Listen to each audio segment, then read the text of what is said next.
In this lonely ass world, it's getting colder. I'm not going nowhere if I cannot take my boat there. My mind was bred a little different, yeah, from my own past. If I see heat, why the fuck would I wanna go there? Mama, I make you smiling. Mama, your little nigga came from wildin'. Mama, always got in trouble, I was shouted. Mama, now I'm staring at shit. Mama, I'm the pilot. Mama, if I want something, I'ma go get it. Mama, swim with the sharks, piranhas, and fishes. Mama, it's so hard down here, God is my witness. Mama, I know where I'm going. Mama, I'm a fan. It's hard not knowing who is really gonna be there for me. I wish you could be here to see me the day I start touring. Shit be on my mind every second when I'm not recording. I'm waking up conversating with the Lord every morning. I mistakenly took the wrong path, I had to rewind. I fumbled trying to move too fast, I had to keep trying. Growing up, I got in trouble, told myself to keep lying. So much stress be building up, swear I be needing me time.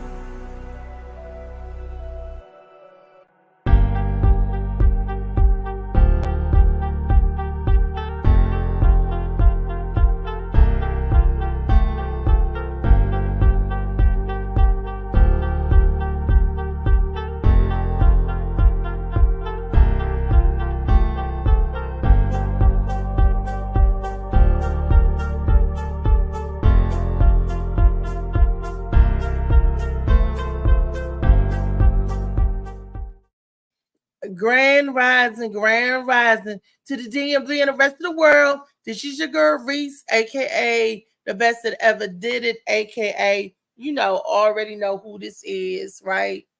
And thank you for tuning in to another Turn Up Tuesday edition of the Morning Mac Show. Today's show is sponsored by Molly Mall Sea Moss, no other. That's the best drink to drink. They telling people to drink Coca-Cola. No, drink something that's good and healthy for you and that actually tastes good and good for the body. Hello, Molly Mall Sea Moss. Yes, people. And also, why don't you couple the sea moss, since it's a nice gloomy day, it's a nice day for reading a book. Right after you watch this podcast, go out and get you a nice book to cuddle up with. You can order this book anywhere. It's on Amazon. You can digitally download it. It's even in the Apple Store. You can get this book from all over. So there's no excuse why you don't have this book right here.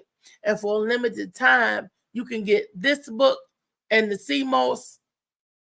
Can y'all see this? Or I guess I gotta lean in. I don't know how. Can they see it? This book, I don't know. Anyway, my book Shades of Blue. Oh, you can't see it probably because of the green screen. Well, I have to tell you about the product. Shades of Blue. It's a novel. It's a good, entertaining novel. And I'm telling this all over, telling everybody, look, pick it up. This would be a good book to start a series with. Y'all better pick it up for somebody else, dude. That's all I'm saying. And it's a good series. And if you miss it, you're going to miss it. This right up there with P. Valley and the BMF, all them other series. This is a good series or good book. Looking for somebody to invest in it and get this thing rolling. Hey, that's all I'm saying. Anyway, you know what? They ain't going to know until they know. And then somebody going to be sitting back. You're like, dang, why didn't I go ahead and do it? She's put it out there. She told everybody, but we ignored her. That's okay. That's okay. Anyway, Turn Up Tuesday, y'all. We got some nice videos for y'all. We got videos that we actually didn't get to yesterday. But today's question on the show is child support. Who is it for? Is child support for the custodial parent, the mother, a daddy, or daddy, or is it actually for the child? Now, some people, I hope it ain't a lot of people, some people do this right here. They will get the child support money and spend it on themselves because they figure that that's a reimbursement for what you spend on a child. I know some people get like $1,500 a month for their child. but only spend like $500 actually on a child. So I'm trying to think to make that make sense. If you not spending the money, the bulk of the money on your child, because I was told by a lady that, oh, he got to take care of me and the child. So that's why today's question, when the panel get in here, we want to talk about that. That's the question. You know, child support. Who is it for? Ask the people out there. Who child support for? Also, today, y'all, is the primary. Go on, get out there and vote. You know, I'm sitting here, I'm upset about what they're doing with the benefits and all of that. But if I don't even attempt to do something, I can't complain about it. If I don't get out there and vote, I can't complain about nothing they do. Even if I vote don't matter. You know, I want to have the right to complain and say, look, they taking this, they taking that, and I did not vote for that. So they can say, well, did you vote? That's what people all love to say. You know, really, it don't matter. So let's see. Everybody get out there and vote for something and see if your vote really does matter. For the presidential elections, I don't think that part matters. But I think they do look at it for the senators and stuff like that. It's not as fixed as the big elections. Like the judge is a couple of seats coming up on the judge for the judge, and there's school boards questions and stuff coming up. Now, the only reason why I'm more into the state voting is because I live in this state. This is on a state level. What happens directly touches and affects me, because if we're voting judges into power, okay, and I go to court, I want to make sure that it's a judge who I at least think or believe that's going to be fair and just. It is so hard. And just because, don't vote for nobody because of their color. Vote for them because of what's behind them, what they're saying or what they're doing, their actions. I know a lot of times we don't get a chance to vet these people that we vote for. But trust and believe, if you're going to vote for somebody, find out what they stand for, what their platform is. You know, because if you are for women's rights, right? Pro-choice. If you're pro-choice, you want them to keep the abortions and stuff legalized. But if you're not pro-choice, if you said abortion's wrong, or this and that, you may want to vote for somebody else than if you're not pro-choice. A lot of people are like, what is pro-choice? Pro-choice is saying that the woman has the right to choose what happens to their body. A lot of people don't even know that. I found that out when I was young. For the feminists, I worked for the feminist majority. What all of that stuff is. Now, let me tell you, I do not believe in abortions. I'm actually against it, but I also believe that a woman has the right to do with her body. You know, even though you made that baby together, you got to make decisions that you're going to be able to live with. And that's just the bottom line.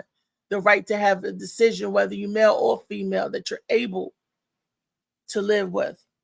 That's why when you're voting in these politicians, make sure you're voting for a politician that you're able to live with. It's like putting them all in a hat and see which one roll out first. You know, it really is. But I know we got to do something. We got to do something for our education. We got to do something, especially something about helping the disabled people. These are programs out for the young people and for the elderly. And the poor disabled people, we're in the middle. We're in that gray area. We can't get no help from. We fall out on the excuse me. I'm about to get emotional, get reared up again. We fall out on the ground because they're not looking for disabled people in these programs. They're not getting affordable housing for disabled people. They're getting affordable houses for the elderly. Thank goodness for that. That's what they say. But they really shipping them in nursing homes so they could anyway, I don't want to talk about that. That's another sore spot. And for the youth. But when you're disabled, when you fall in that blue category, sorry, it's not even blue. It's gray. When you fall in that gray category, you can't get no help. Like a lot of people, I remember when I first got sick, bills was coming in left and right, and I was waiting for my disability to come through, my Medicare, right? And the state of Maryland is going by what I was making before when I was working. They're going by like, what did you make 3 years ago? What did you make? I'm like, what does that have to do with now? I'm sick now. I don't have a job now. I need help now. So they were like, well, go get affordable health care. Affordable health care is for people that work. They told me you can't get affordable health care because you don't work. You have to have an income because this is an income-based program that goes by your income. And because you have no income, you get no help from the program. I said, I'm disabled. I got tubes and stuff coming out of me. That's when I was walking around still with my ostomy bag, right? And I was like, this don't make any sense. How is this helping? And then the people down at social service said, well, if you accumulate $8,000 worth of bills, then we can help you. Oh, so you want me to ruin my credit score, go into debt, so I can have a credit score of 3 before you can help somebody do something. Is that how they do in America? Is that what they do? And I said, that don't make sense. Good morning, Lee. Is that Lee? Good morning. They want you to, before you can get any help, you got to have absolutely nothing. And even when you have absolutely nothing, you have to have a little less than that. Because even half of that is too much before they help you. And I remember I was just crying and I was praying. I was just like, this is ridiculous. This is totally ridiculous. So you went from a 7-something credit score to a 4, all because they are telling you, you got to let your bills pile up on you. We want to see over $8,000 worth of bills before we would assist to help you, before we say, oh yeah, you need help. I still don't understand that. I really don't. I'm just like, wow. And a lot of people don't realize that's how you get in financial ruins. You won't even have a credit to bail yourself out, or you can't even get credit to stay afloat until you can get some help. They want you totally, if you get any assistance, they want to make sure you are totally dependent on them. No one can help you. No one, and I was like, this is crazy. And I was like, why is it like this? Why is the government set up like this? You would think it would be set up a little differently. That's because they ain't changed these old ass antiquated laws. It's still on the books, people. It's still on the books. How we change the law? I'm ready to go protest for some stuff what I think is right. I'm ready to talk. I want to talk to Congress. I want to ask them questions. And I also noticed this. We don't ask certain questions if it don't apply to us. We don't care what happens to the disabled people, because if it don't apply to us, we don't even know about the laws or the injustice or what they're trying to do to railroad you or how you get dependent on the system. The only thing we know about is Brenda with the 6 kids. She gets help. She gets on assistance. And we know about Miss Ethel. She 82. She gets help. She on the system. But what about Roger down the street with spina bifida? Or what about Logan, who visually impaired? What about the other people that you don't hear about, that fall through the crack, that's in that gray area? What about them? I'm striving to do better because I'm not going to give up, because I don't want them to put the noose around my neck and hang me out to dry yet, because I'm not ready for that. I'm just not. Grand Rising funny man Dave Green. Hey, what's up? It's Turn Up Tuesday, and I was just telling the people to get out here and vote, not because your vote really matters. Hopefully it do, because these are the roll-offs, but vote so you can have the right to complain, so you can say, look, I voted and I did not vote for this shit right here. So, because if they said, if you're not part of the problem, if you're not part of the solution, you're part of the problem. And if they believe that the solution is that we can change stuff on a civil level, this is a democracy, then I'll get out and I'll support whatever they think that we could change it on. Okay, you think we could change it by voting? Let's vote. Like I said, if you're not, and they saying that's the solution. Okay, part of the solution, because it's a big old problem. So it's Turn Up Tuesday. What's on your mind, David Green? You going to vote? No. No, because I don't. I mean, I don't know. I don't think. I really don't think our votes matter or whatever. Right. Like, I mean, I remember when was it? Bush, whatever. When he was voted, and all of a sudden there was a mix up or something like that, and the junk. So, well, I don't believe that it matters either. But if there's some small chance that it actually do, I want to be part of the solution, because I want to say I threw my hat in the ring. When people say, "Oh, they doing this, they taking this from Medicare, they doing this," and they always ask me, because I complain about the stuff that they do. Well, did you vote? Hell yeah, I voted, and look where my vote got me. I want to be able to say, yes, I did vote, and nothing changed. It's like I'm gonna be a part of the documentary. Do voting actually work?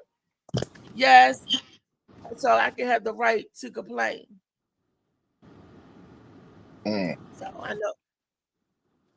Good Grand Rising. It says, please remember. Like, share, and subscribe. Oh yes, I thought that was Misha. I said, Misha in the house. Please remember to like, share, and subscribe.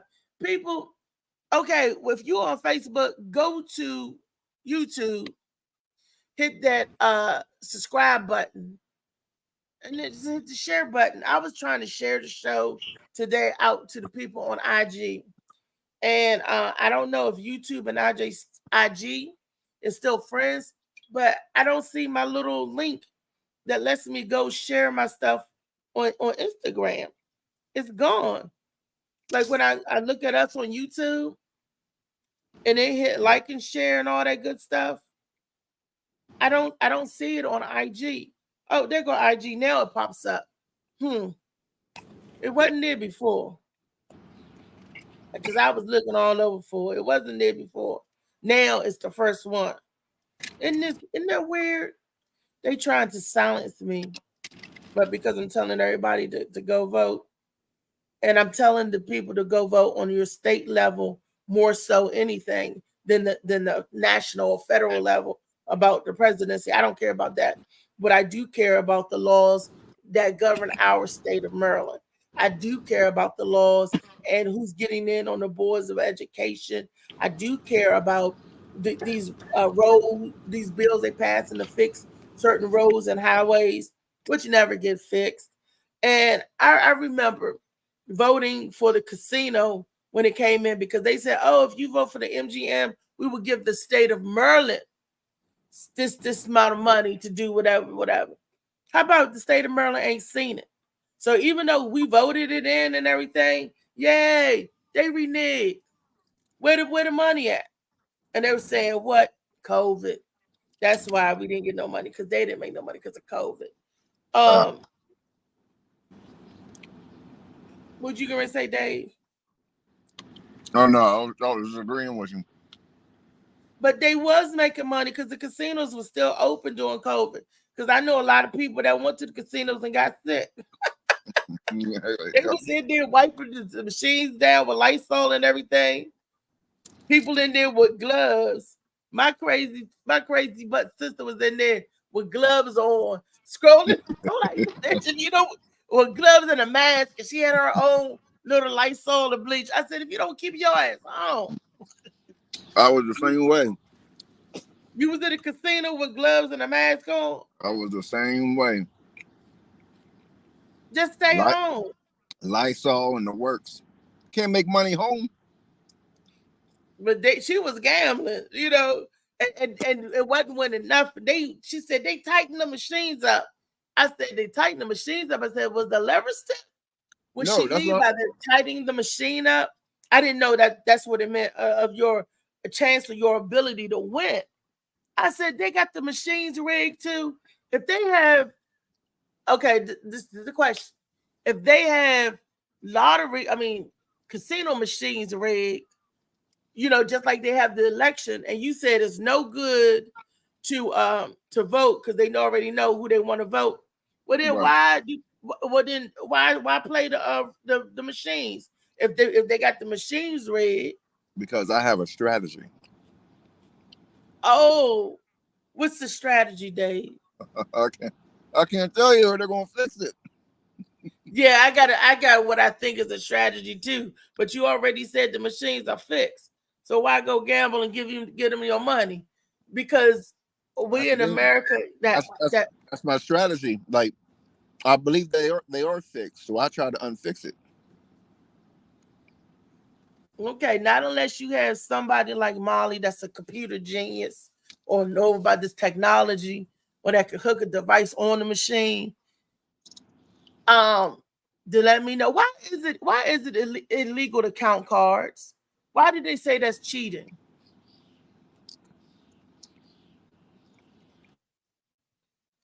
If you have that ability, why is that illegal? That means you were shooing to win that game, right? Because you're beating the system. So that's illegal. Oh, it's ironically, they're saying you're cheating when in reality they're trying to cheat us. Wow.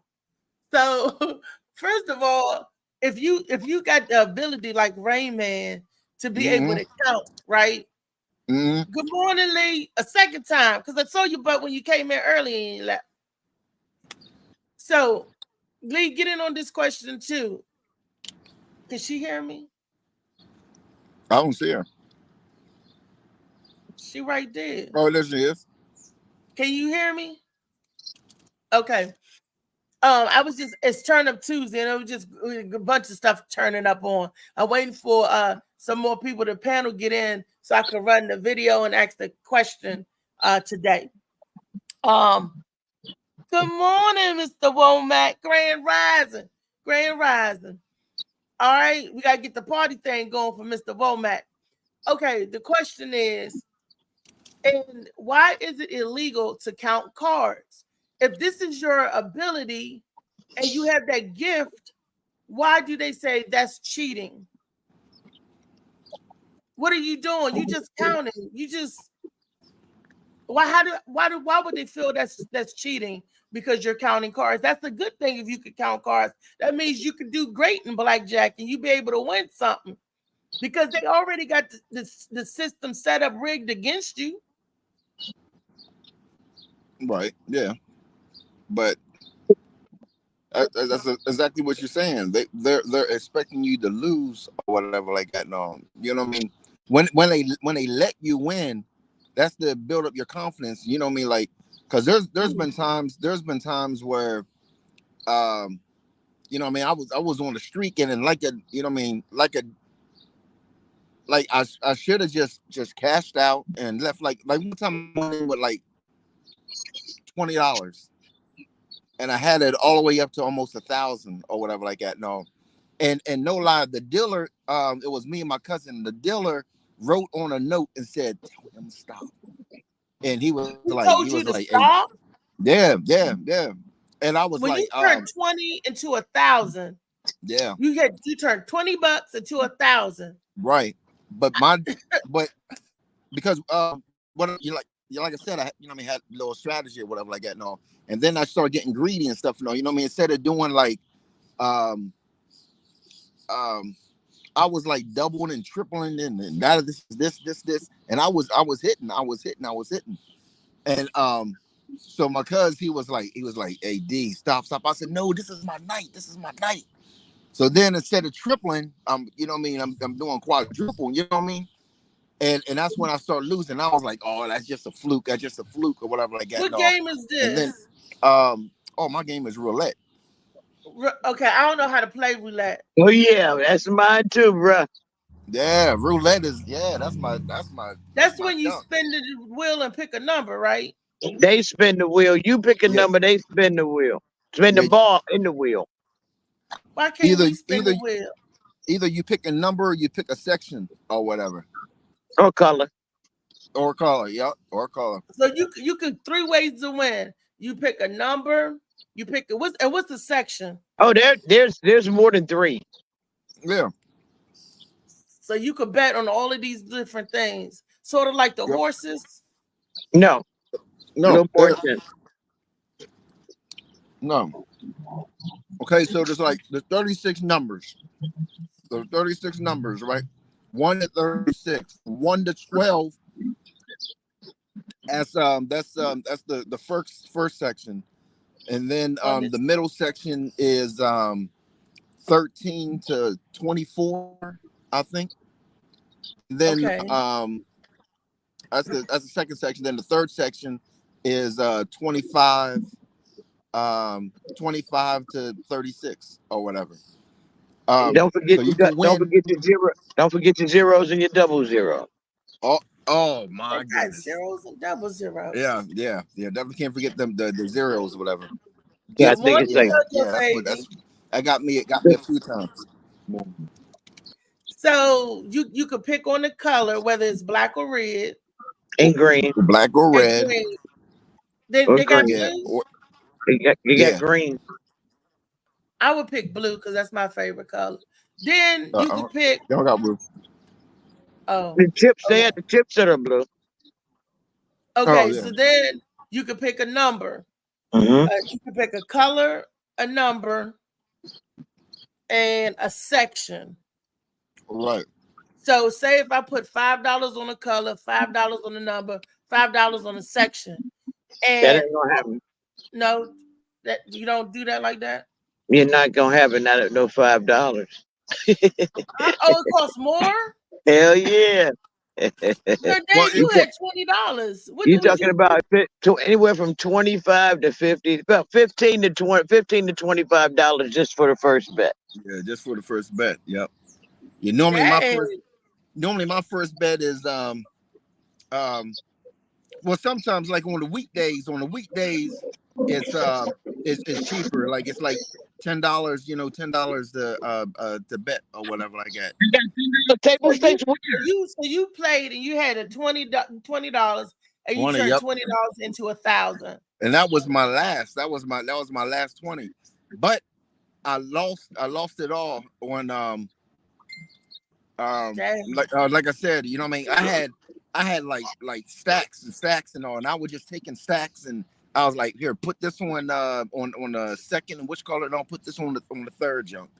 And it could be either being like 4 or 5 or zeros, and that just turn up Tuesday. That's how y'all turn up. Look, let me tell you my lucky day. No, I don't hey Lee, you know what got me? When I made them stacks, I was with the same dealer. Then they did the brake change, whatever. It was another dealer, and I was like, and he got me. He got me But big. you said the dealer told you to stop. Yeah. He Well, told you to stop. He was giving you. He was looking out for you. yeah. Listen, Yeah. I had Yeah. a, It was a. I had It a was a. dealer to have a heart attack right in front of me. Damn. My money went down the tubes. They gave me a gift. They did give me a gift card. They gave all of us that was there a gift card. And that was in West Virginia. Gave us all a gift card, and I went and cashed the gift card in. It was like $120. Went to another poker table and tore it up. Got to the fucking roulette table. Took that $100 and I put it on 34 black, and they came out, and I left $8 grand. Damn. Well, that's Hey, good for you. Because hey, I don't even know how to play them games. I was in Vegas, first time in Vegas, didn't know how to play the crap table. I wanted to shoot crap. And the man said I wanted to place a $5 bet, but I needed change. All I had was $100 bill. So I said, I need change. And the man pointed, put it down, put your money down on the table. I put my money down on the table. He took it. Yeah. damn. I'm like, I want change. You told me to put the money down. I didn't. That was I'm trying to play $5. They took my whole 100. Man, Yeah. Yeah. Yeah. I was like, I was up there fussing. The manager came over and said, give her her money back. They said, man, you can't do that. Your money. I was like, everybody said she was asking for change, and the guy did point down, like, put the money down. I'm like, nigga, why didn't you say something to me? I don't know how to play this shit. Did your number come out? End up losing 100 anyway, but at least I lost it slowly and not all at once like they was trying to take from me. But it ended up the same, and I was like, this ain't my game. And then I was another time I was in Maryland Live, and I won. You know how you see all the things, and the computer glitched and froze up. I said, no, I'm screaming no, and I'm calling somebody. They was like, oh yeah, this computer froze up. They turned the computer off, gave me my $20 back, and put an out of order sign on the computer. Oh. I said, that's cheating. I was like, no, this stuff is fixed and it's rigged. And JoJo and Lee, we got to start talking about gambling because today is the Maryland primaries where we go and vote here in Maryland today. And I was telling David, even though I don't believe my vote counts, if there's a slim possibility that it does, I want to be in that possibility to say, hey, I didn't vote for this shit. You know how they always say, you're not part of the solution, then you're part of the problem. So when I go and talk and do my stand to look out for disabled people, they could say, so when they say, did you vote? Hell yes, I did. And I didn't vote for this shit right here. I can say it. Because like I was telling Dave earlier, I noticed that we only vote for what's relevant to us or what's applicable to us. And there's a lot of stuff in the gray area that we don't see. Like, for instance, when Obamacare, they passed the law. Yeah, we was all down. Yeah, vote for Obamacare. We did, which I did. Okay. Now, here's the got you. Obamacare does not help disabled people. If you were because everybody know that even when you're trying to get your disability, they make you wait like 4 or 5 years. And then that 4 or 5 years is a struggle time, right? So if you're truly disabled, you're struggling like a mofo. Some people say, forget this, I'm going back to work, sick or not. And that's how people end up dying on the job. Okay. So they make you wait. And during this time, you can't even get Medicaid because they tell you Medicaid, because they're going back in your old taxes. What do my taxes last year got to do with me being unemployed and disabled this year? That part I don't know. But they looking through your stuff. Then they tell you if you get over $8,000 in medical bills, then we can help you and give you some Medicaid. Maryland, this is Maryland. And I'm like, but you're ruining my credit.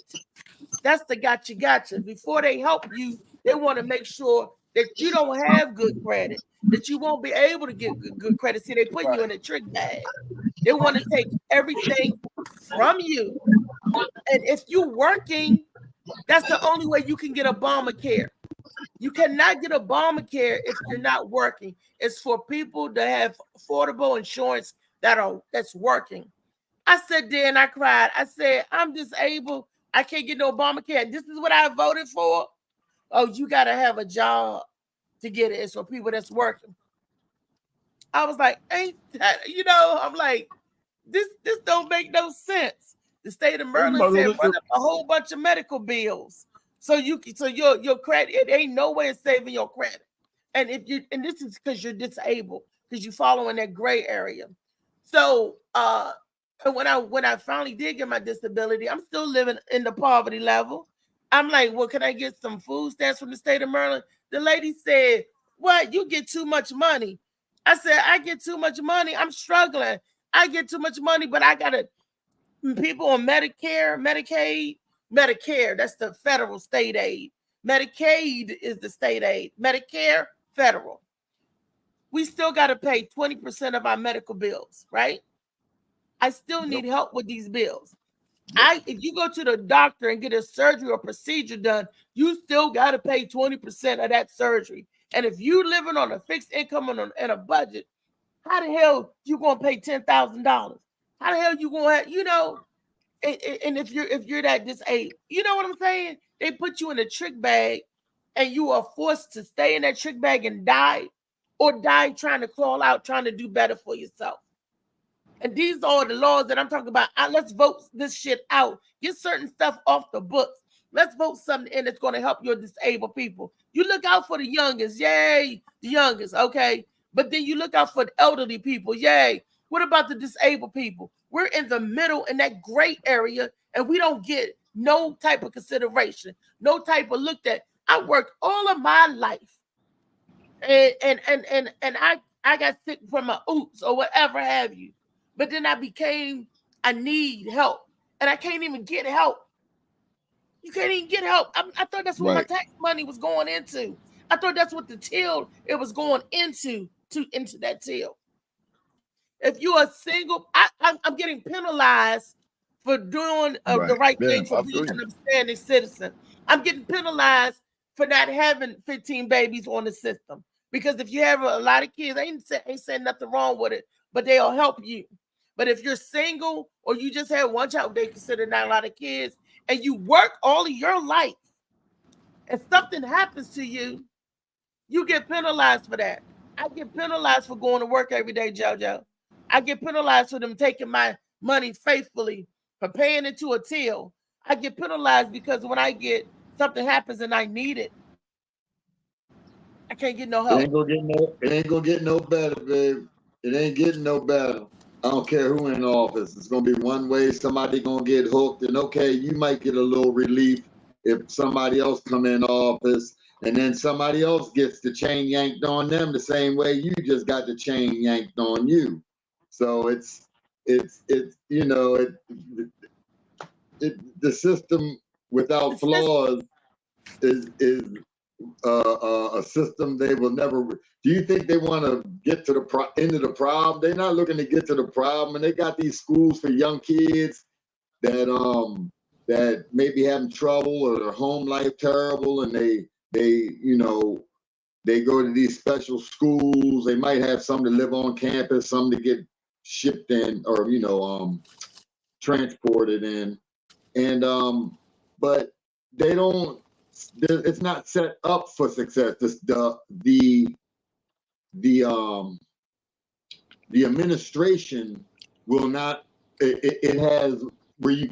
It's a never-ending cycle. You can't get it to complete. They won't allow you to go so far in this area. You can't do this. You can't do that. There's regulations.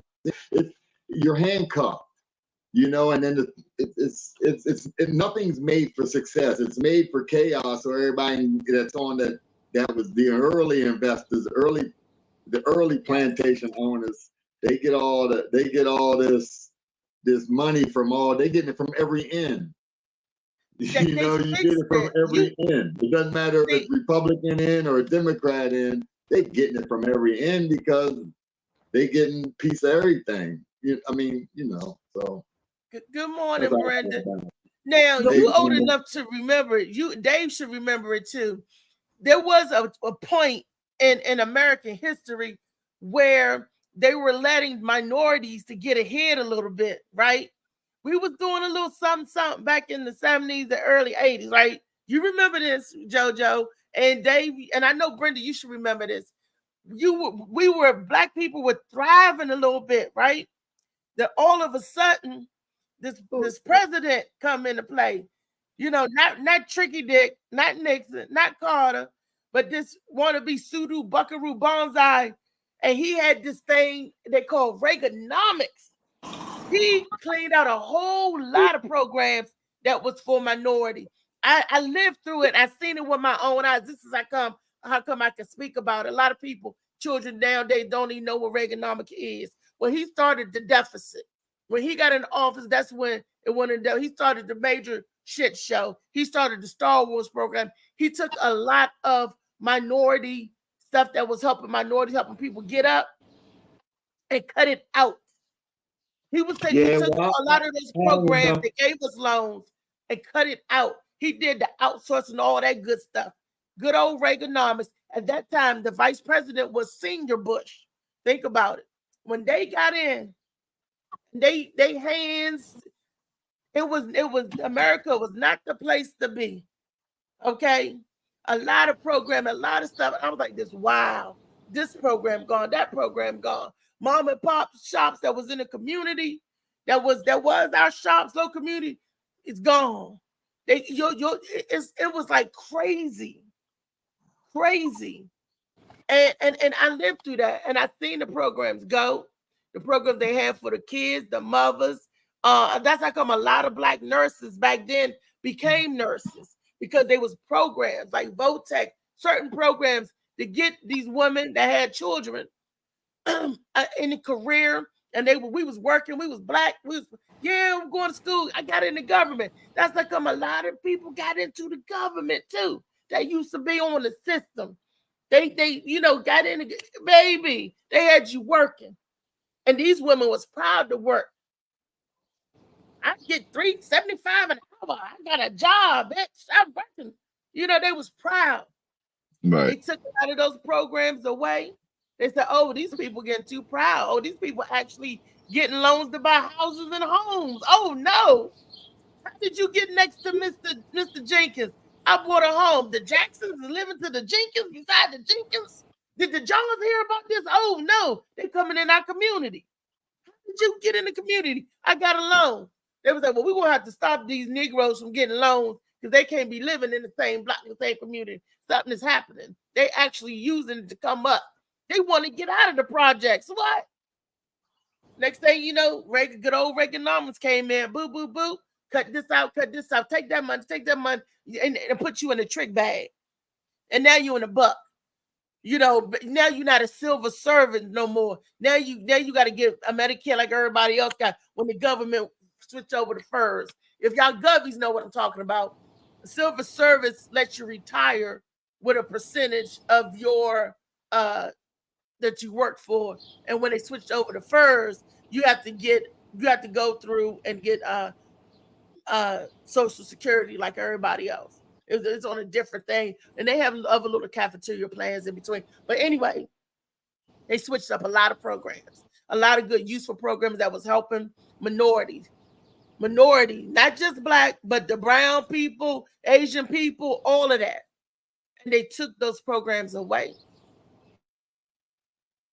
It's like they took a bunch of fish and threw them on dry land and say, now swim. Now breed as oxygen, And I'm saying all of this because these are the rollers. This is America. People come to this dying to get to this country, and the people that's in this country is dying. So it's like make that make sense. You'll lose tooth and nail to get here, and we lose tooth and nail because we live here. you know, that makes sense. Oh, it's Turn Up Tuesday. But I got a video. Molly got a video that talks about America, the land of the free. Somebody lied. I know this is where a lot of blood, sweat, and tears, and a lot of our ancestors died. This is the video, y'all.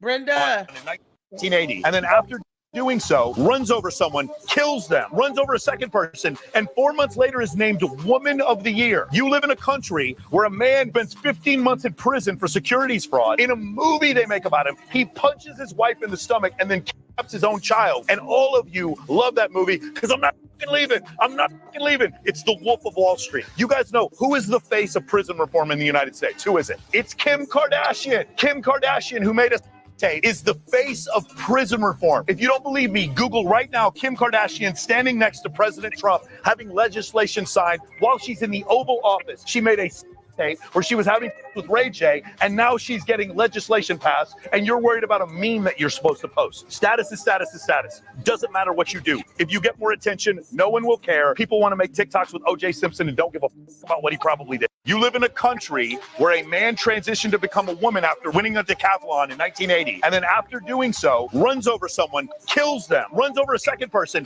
and 4 months later is named Woman of the Year. You live in a country where a man spends 15 months in prison for securities fraud. In a movie they make about him, he punches his wife in the stomach and then kidnaps his own child. And all of you love that movie because I'm not leaving. I'm not leaving. It's The Wolf of Wall Street. You guys know who is the face of prison reform in the United States? Who is it? It's Kim Kardashian. Kim Kardashian, who made us is the face of prison reform. If you don't believe me, Google right now Kim Kardashian standing next to President Trump having legislation signed while she's in the Oval Office. She made a tape where she was having with Ray J, and now she's getting legislation passed, and you're worried about a meme that you're supposed to post. Status is status is status. Doesn't matter what you do. If you get more attention, no one will care. People want to make TikToks with O.J. Simpson and don't give a. You know, I miss the old America where we was proud to be American. And don't get me wrong, I there's no place that I would rather be. I'm glad that I was born here and everything. And but they're letting so many criminals. The criminals are really coming out. We always knew the government was some criminals, some thugs, but now they showing their hand. They just don't care. They don't give a freaknik. They was like, we're gonna do what we want to. We don't care. We show our hands because you're still gonna vote for us anyway. You still gonna jump on the bad. Why do we always support bad behavior and pass it as like it's acceptable, like it's okay? Why do we accept this crap?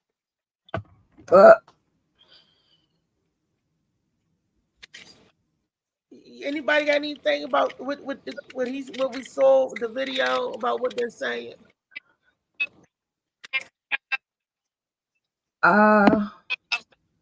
Well, so first off, good morning, y'all. Good morning, esteemed panel.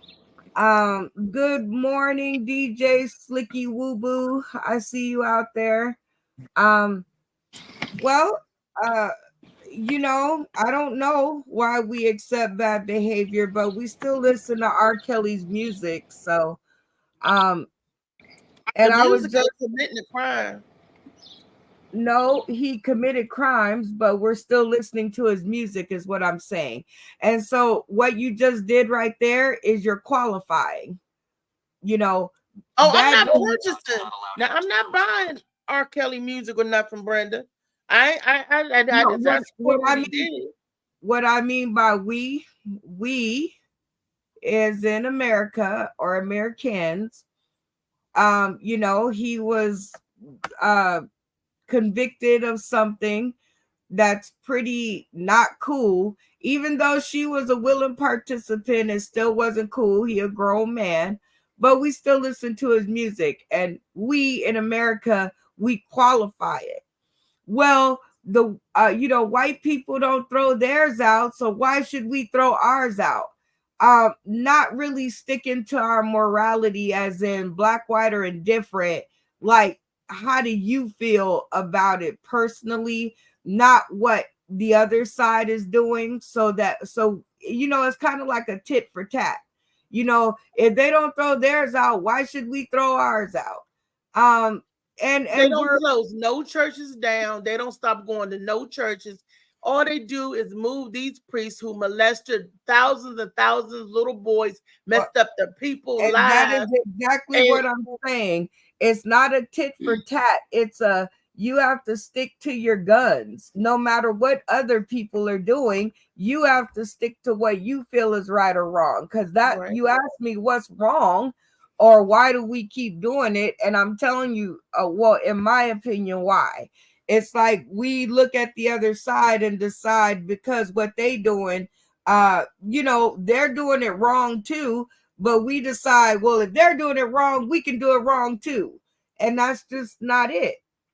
Like, we have to stick by what by our convictions, like stick by what we believe in. And for me, I was just on my, YouTube, download music. And I was looking at the selections and it had Aaliyah on top and R. Kelly right underneath her. And I'm thinking to myself, I guess not even prison can keep them apart because even their music find its way to each other.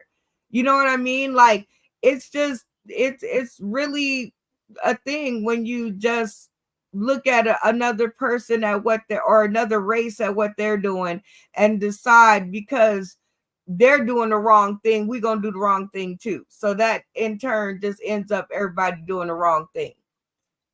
Like, we keep voting for these people, they in trouble, their morals are all jacked up, and we're like, oh well, I got an extra $100 on my paycheck, so I'm gonna vote for him or her.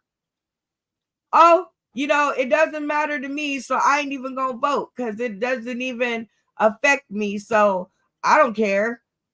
We accept their justifications of self-inflicting nonsense. Exactly, Kenneth Clark. We keep accepting and we keep justifying it. Like, and I call it qualifying. You keep qualifying it. Well, it's not that bad because Aaliyah was a willing participant. So what? She's 16 and you know the rules. Oh, well, maybe it was over here in the state where it's legal. I was with the Beast the other day with just because they say you can do it. What does your moral compass say? Just because you can, should you? That's right. That's true. And that's what I'm saying. The people that's making these laws that's at the top are the biggest criminals. You got pedophiles making child reform laws. You got killers making pro-life videos. It's the people. It's the whole system is corrupt. That's what I'm saying. And that's exactly what I was saying earlier is when we're voting at these runoffs, I believe it's fixed too. But if there's a slender of a chance, if it's a slight chance that it's not fixed, I want to throw my ring in and say, I'm trying to be a part of the solution. If there's a slender of a chance. So when they say, well, did you vote? They always throw this at me. Did you vote? You're fussing about disability, disabled people. Did you vote? Yes, I voted. And look what my vote got me. I still got shysted. I still got stabbed in the back. I still got let down. Yes, I did vote. And what your point would be, and I still got, the vote, or their point would be, you have to, okay, everybody says go and vote. Okay, right. You got to go do that, but you also have to speak out. The only way a rule becomes a rule is if everybody follows it. Right. It doesn't matter. Speak out on disabled people. They could care less. If you're not disabled, if you're not in a wheelchair, if you ain't had no stroke, heart attack, and your life is all hunky-dory, you could give two flying freaks about somebody that's disabled. It's in the system because the system don't even look out for the disabled people. They're looking for the young people and the old people. What about the people that's in the middle? What about the people that's disabled? I know I'm not a baby. No, I'm not a senior citizen. But what happened to you? I became disabled. What about those people? You just want us to go somewhere and die. We don't have no rights either. And you give us a little word is called advocate. You have to advocate for yourself. And I do. And you know what they do? They still shut the door on me like this. They don't shut it, bam. They shut it slow. Like I see you as they shutting the door. And it make you want to go, bitch. You hear me? And it was like, we know, Miss McFarland, unfortunately, there's nothing we can do about this. Sorry. And I'm standing there like, what am I do? You damned if you do, you damned if you don't. But I'm trying to fight. I'm going to fight some which way, Brenda. I'm going to get in the ring and something, Brenda. I ain't going down like this. Take that thing off the shelf, get the dust off, and get your pockets right.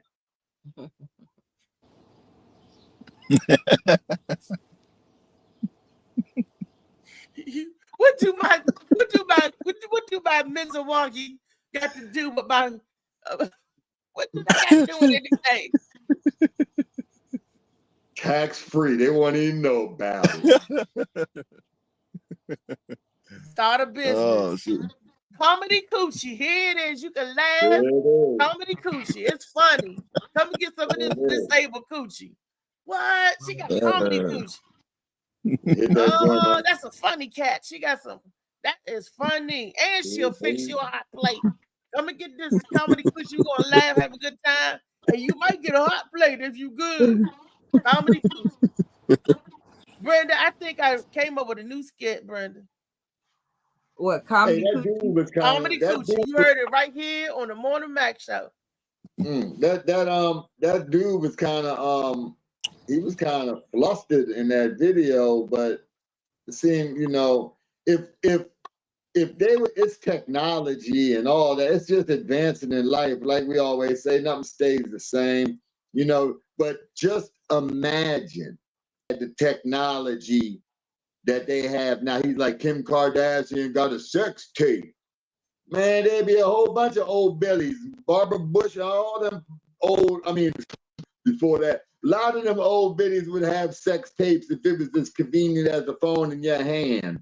Well, they was at the Diddy party. So I'm not in no way am I standing beside the Kardashians about anything, but when you judging a person, that's who Jesus went to. He ain't go to the churches and get the guys. He went to mess with the gangsters and the dirt balls and the half crazy mugs living in caves and the drunks and the people that was, you know, that's who he messed with. So I'm just saying, you know. Now, I'm gonna play devil advocate. See, what he was saying is, why is her face the face of prison reform? Why isn't my face or your face the face of prison reform? There is no prison reform. Who cares who face it is? That's the joke. There's some action in as the face.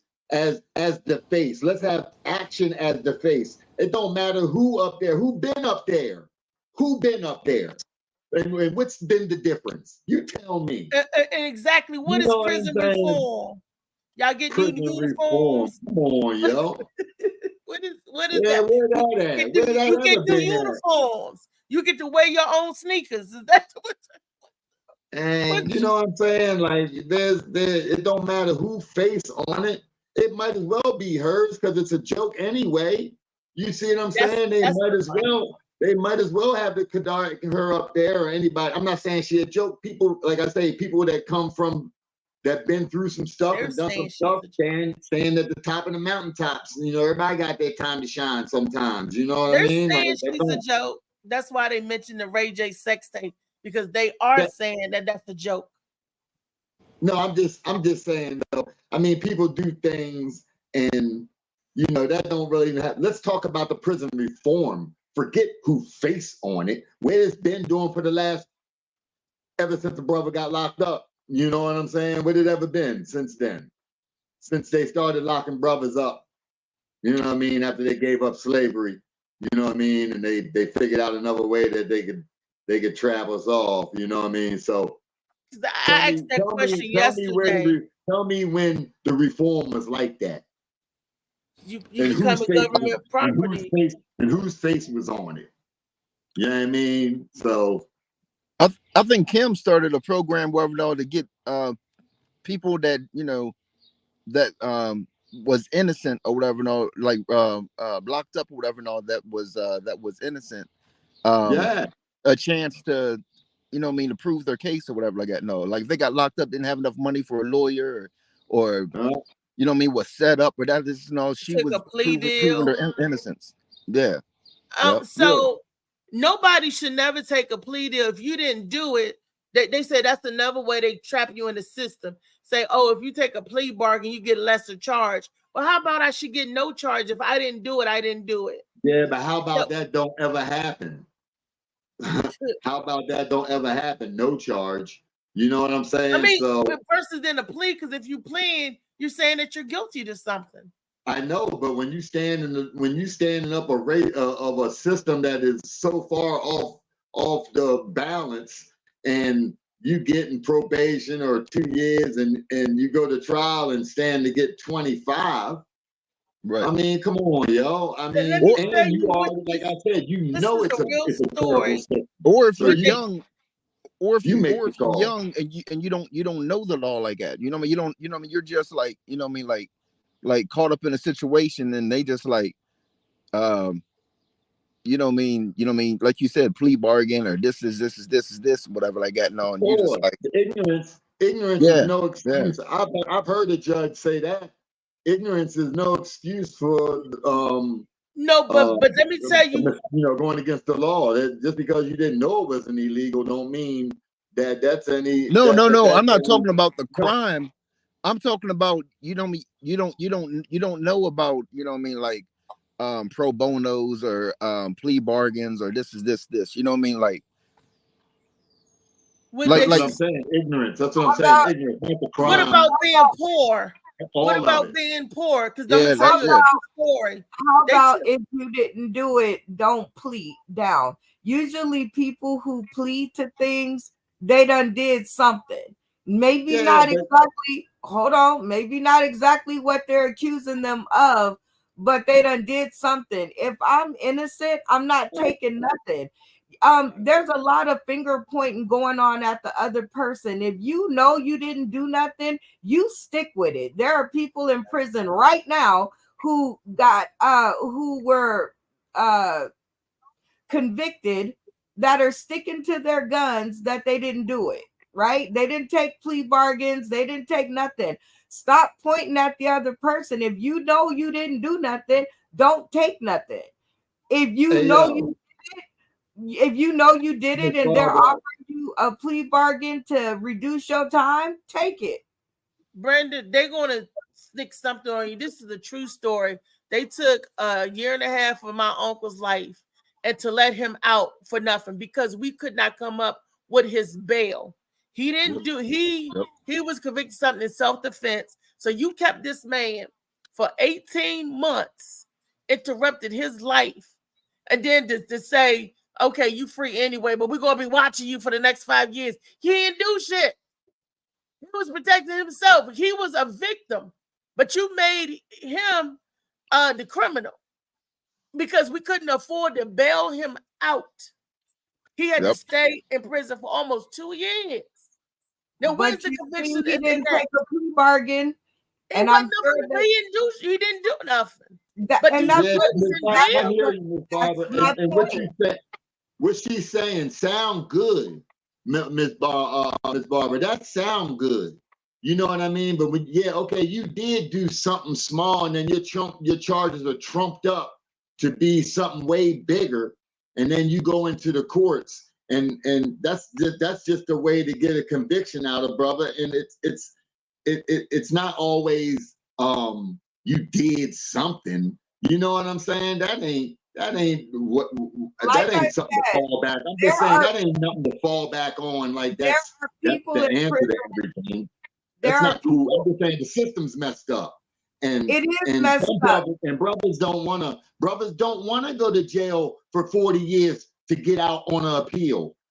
You see what I'm saying? So yes, they do cop out the shit that they haven't done. Yes, they do. And sometimes no, they ain't did shit or they did something. No, they didn't. You know what I'm saying? No, they didn't. I'm just saying that. I'm just saying that because And I if know. they didn't, that's all about And how. you say don't cop, but what they got you for could have you in jail sentencing for 20 years. It's gonna take you at least half of that to get out on appeal. And if you ain't got no money for parole, I mean for bonding out, I'm just you saying, in jail anyway. You say that, and then when they say here, take this 6 months, or here, yeah, it's a trick, and yeah, it feels like it's nasty. But you talk about staying on your own in jail for all that, and you got 3 kids out here, a wife, you know what I'm saying, with 4 cars and a house note, and you're talking about 6 months, you can still stay on your feet when you're looking at the chance that you might get found guilty in this system that we living in. Why is there a chance? If you're a man of color, especially if you got color with no money. Hey, so hey, yeah, I mean, you know, I'm just letting you know Brenda, it ain't all like that. My grandma always said you have to stand for something or you'll fall for anything. Yeah, I hear you. Brenda, I understand what you're saying. Like if you're like older or something, no, but good example. Did you see they was on Oprah and Netflix and everything about them 4 boys that was accused of raping a white chick or something in New York or whatever like that, no, and they didn't do it or whatever like that, no, but when they was 7 when they was in jail, somehow it all got pointed it got pointed to one of the boys, whatever, no, and of course, he was locked up, for accessory or whatever like that, no, but and they told the boy, they was like, you got a clean record, this is this, we're gonna work with you, this, and all, just admit it, whatever like that, no, and because he was young, didn't know the system, didn't know this, didn't know that this is this. He agreed or whatever like that, no, and he got all that time or whatever like that, no. Later on, there was programs, that proved him innocent and everything like that, and they found out who did it, whatever like that, no. But it was too late. He was already, he did what 20 years or something when like you that. get in the system, you get messed up, and like I said, and that's what I'm saying. You're talking about people that's like older and notice. I'm talking about like young people that don't know anything about a plea bargain, docket. If you're a young person and you don't know anything, JoJo Baby already said ignorance of the law is no defense. But also, if you're a young person like that and your parents aren't by your side and they don't know, they failed you, right? If you're a kid, your parents should be there to help you. If they don't know no better and you don't know no better, that's a generational.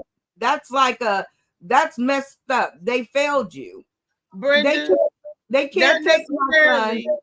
Because we were told to trust in the lawyers. These attorneys go to school, and you trust in the legal system. They want you to trust and put all your eggs in a basket with no bottom to it. The attorneys, we're like, oh, we got a good attorney. Let me ask you this: do you trust them, or do you trust yourself? When my uncle was locked up, right? They gave him a prosecutor, a defense or whatever. This chick was Dipsy Doodle. You hear me? She was sitting there when we were talking to her, and I was like, "Did you do this? Did you do this? Did you do that?" I was like, "I could have did a better job representing him and get him off than what this airy brain, blonde hair, blue eyes, just thinking to the wind attorney." I was like, "Where the hell did he get him from? He needs a new attorney, or he gonna do some time for something he did not do." And I told him, I said, "Get rid of that public defender. Get rid of her, because she is looking to lock some niggas up. Because she did, and I knew more of the law than she did. And they tell us, trust in your lawyer. Get a defender. Get an attorney. Sometimes they're telling you to go make a deal with the devil. And then we don't know the law. People that don't know the law because they ain't been in no trouble. You don't know the rules, and you are told to trust in them, just like we are told to trust in all of these doctors. And we got plenty of doctors killing us, but we are told trust these doctors, trust these attorneys. They working for the devil. You know, and if we don't educate ourselves, that's why we do got to think for our own. We got to each one teach one and all should know. That's why I'm talking about what we're talking about today. That's why, because I know somebody home was like, yup, that happened. Yup, that happened. We got to bond together. Lee. Hey, Miss Brenda. Hey, Miss Brenda. Now, when you said that the parents, you know, with the parents, and I ain't going against you. I'm just showing you a link. You know, the parents failed them, but the cultures and the cities and the black areas, everything's set up to break the family home down.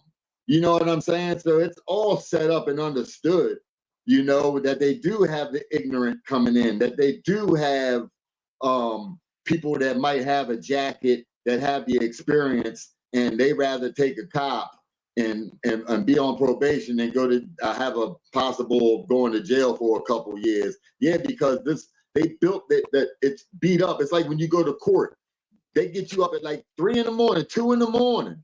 They run you through like 3, 4 different bullpens in the jail. Then they run you to it and bring you a bag lunch or something like that.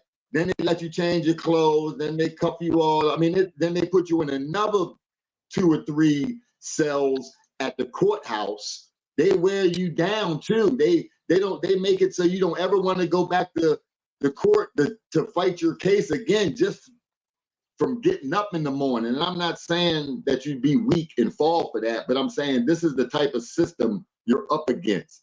This is the system that will do everything on the inside of the jails, everything on the inside of the court systems, everything on the inside of the poverty red line where the brothers live at, you know, anything to keep that culture broken and thinking that they down and ahead of the game. And we ain't.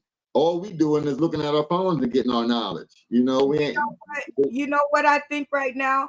Our ancestors would be ashamed of us. Yeah, I agree to that. Hold on, because they were up against so much more than we're up against, and we fold like wet paper towels. And why do we do that? And they didn't? Because if they folded, we wouldn't be as free as we are. Not saying we're totally free, but we wouldn't have what we have if they folded like we fold. If they what ancestors? Which ancestors? Our black ancestors that were slaves. That were slaves. The slaves. Okay. All I'm saying is that all I'm saying is our ancestors had way more oppression to stand up against and way more barriers than we have right now. And we're folding like wet paper towels. Because we're not conditioned to it. We're not 30, 40, 50 years ago, they was able to work out in the field in that blazing heat. And they was actually working and doing, right? You get out in the heat now, and we're dying of heat stroke. We're not conditioned to it. Just like look at our children from our generation. You would be conditioned to it, Reese, if they put your ass out there and put that whip on you if you didn't. But this is what I'm saying. We are making each generation so weak. You said it yesterday. When we was in school, we had to count. They in school, they giving them calculators now. You see, they keep making us weaker and weaker and weaker. We gonna perish. But we thought the calculators were smart because we was using it. You missed the point I was saying about I got your point, baby. I'm just messing with you. I was lightening it up a little bit. You know, it's I am a comedian, you know. Damn. Yeah, shout out to Shaquan out in the audience. Hey, Shaquan. Katrina made a good point about out on the comments about it being about the money and read some of the comments. Yeah, she made it that's and that's true too. There's a whole bunch of angles to this topic. Molly, where you at? Can you come in and read some of the comments? Let me see if I can see some. I I see. can see it. Katrina says, oh, well, bring that back, Molly. I truly believe it's all about the money. Everybody that gets to jail has a price, and they're not trying to lose any money, so they hold you as long as they can. Shout out to Katrina Childs.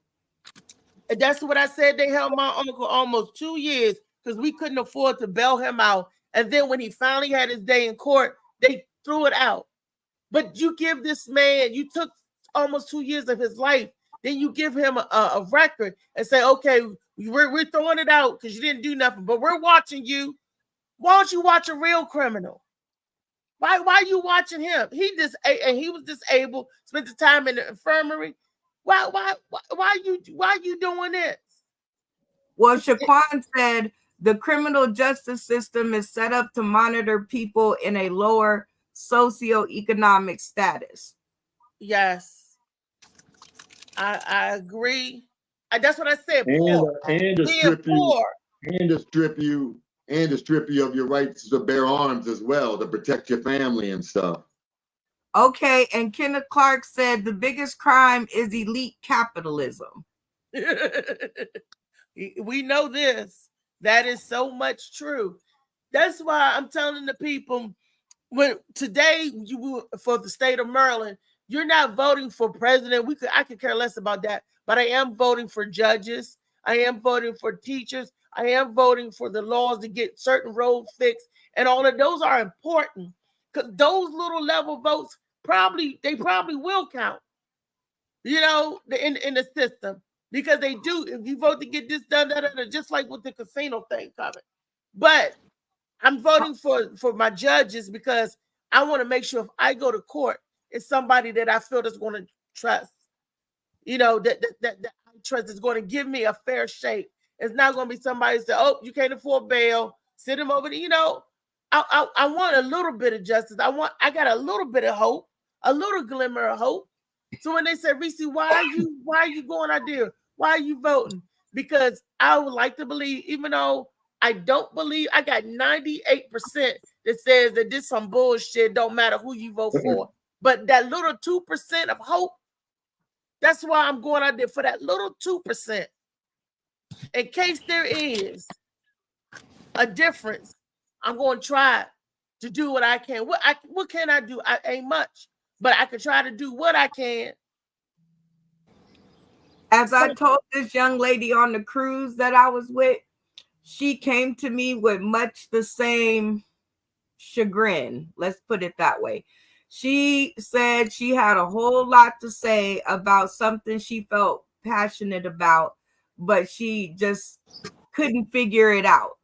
And what I told her was as simple as this: find your microphone. Find the microphone that's going to amplify your voice. Kenneth Clark says, Reese, your girl also Brooks is running for Senate. LOL. Your favorite politician. LOL.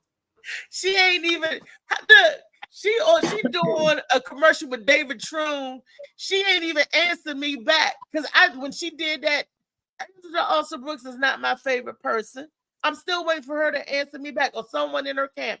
I sent her emails. I'm like asking questions. Get something done here. I advocate for the disabled, for the elderly and the disabled. I wanted to start a nonprofit organization called AHEAD. That stands for Assisting, Helping Elderly and Disabled People. Y'all nasty. I probably think AHEAD means something else. JoJo, before you even say it, AHEAD means that. Helping, assisting, helping elderly and disabled. Because those are the people that's in the gray. They get lost in the sauce. And I feel like it's not right. And like I said before, I'm guilty of it too. We don't care until it hits us. Only a hit duck a holler. And you busy quack, quack. But when you get hit, you're like, oh, damn it. This ain't a quack. Ain't no question about that. Moment. Ain't no question about that. You know, and then that's when I started looking around when I was affected. I'm like, well, sir, I didn't know this was going on. I didn't know Kenneth got a good thing going on, and I want to get a nonprofit, help him do like a DC, like what we doing in DC and Maryland, because they gave the woman's shelter $100,000. That ain't a lot to help a woman's shelter, but they gave the men's shelter nothing. I'm like, how is that? How? I don't understand that. How you going to help one and then to give the other nothing? And that kind of hurt me to my heart. I'm like, wow. And everybody thinks that's okay. Everybody, they don't see nothing wrong with that. Brenda, say something. Help me. No, I was just thinking in my head, yeah, they don't do too much. And I once had a platform called Daddies Matter Too, where it was a platform for fatherhood. And I remember that this one father came to me, a single father, and he was homeless. And here in Nevada, I tried to find him a homeless shelter to go to, and they only had two kinds. They had one for the whole family, and then they had one for women and children, but they didn't have anything for fathers and children. So he had nowhere to stay. So we had to raise money just to put him and his son up, or else they'd have been out on the street. So therefore, I don't really have an answer for that. But I feel everybody should take what they are good at. And since the root of all of this is called money, right? If these organizations like your friend, if they don't have any money, they can't fix nothing. They have the idea, but there's little you can do. So that's why doing it in DC, Freedom Funny Fest, is using our talents to raise money and become a money-making engine for nonprofits that are underfunded, that are out there doing great work. So we are taking our comedy. I'm taking my skill set in producing shows to work to help these organizations, because I can't do it, right? Like I'm one person and I can't do it. So I'm taking instead of giving money that I don't have, I'm using my skill set to raise money for these people. And just like in DC, I'm doing Laughing and Line Dancing in Las Vegas, July 27th, to raise money for the reentry community. And I think if each one of us, Reese, you said something very important in your last statement, which is, oh, it started to affect me. And that's when I looked around. A lot of people, that's what they do. It has to affect them before they start looking around for an answer. And for me, I'm not a reentry person. I don't have anybody that's close to me that's a reentry or a returning citizen. However, I still look at them for the work that they do, and I still am going to use what I know how to do in order to help them, even though it has nothing to do with me. So us as America, maybe those of us who think, these organizations deserve a hand before it starts to affect you, maybe, you should have a heart about it before then. I raised money for my best friend, Lisa Wood, shout out to her, when she found out she had cancer. Not really, we had just become best friends, so it really, I don't have cancer, and thank God. But before it affects me, I still want to do something about it. I still want to use my skill set in order to do something about it. you know, because it affects all of us. And if it affects all of us, in my head, it affects my son's world. And he's going to be here a lot longer than I'm going to be here. So therefore, I'm, you know, using what I know how to do to get on it now.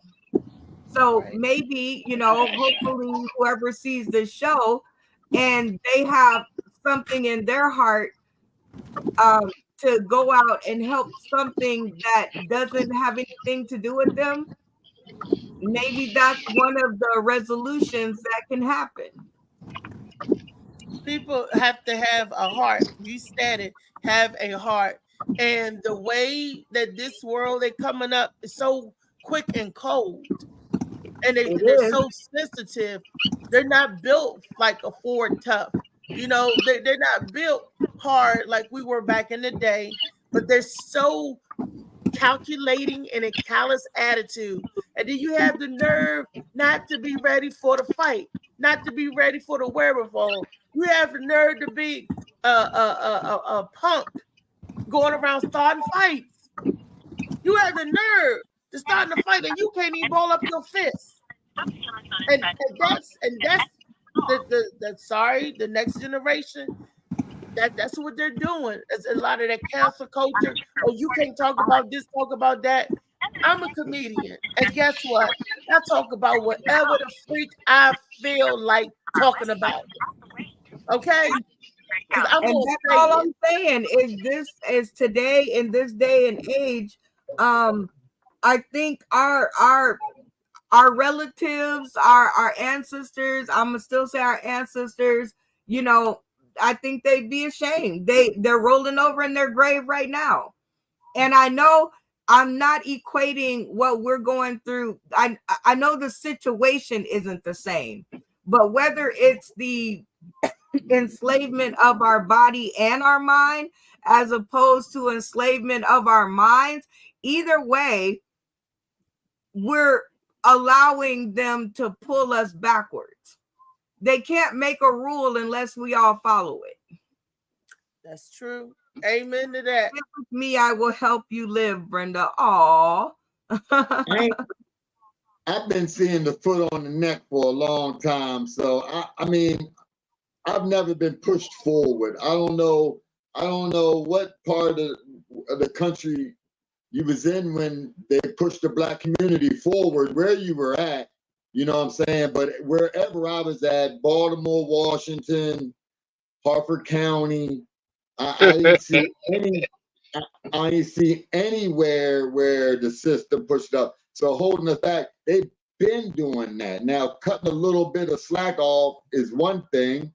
That's not allowing you to thrust forward, though. You know what I mean? Just because so we as the people have to push ourselves forward. They never push Black people forward, ever. Exactly. In our whole existence of being here in America, they never pushed us forward. We had to push ourselves forward. Why are we waiting for them to push us forward? I don't understand. They control everything. You fighting against a humongous giant. Now, I'm not saying that you can't find control your mind. They control your mind. They control your body. That's what I said. You can find comfort and peace, and you can find a zone. But as far as like elevating something, I mean, look at it. Who should be paying for all the slums that are in America where we live at now?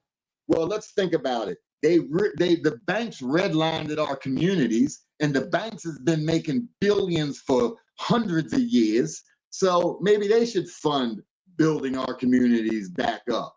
But you know, I'm just saying, this is the things we're not going to get. We know where the hindrance comes from, but it's so big.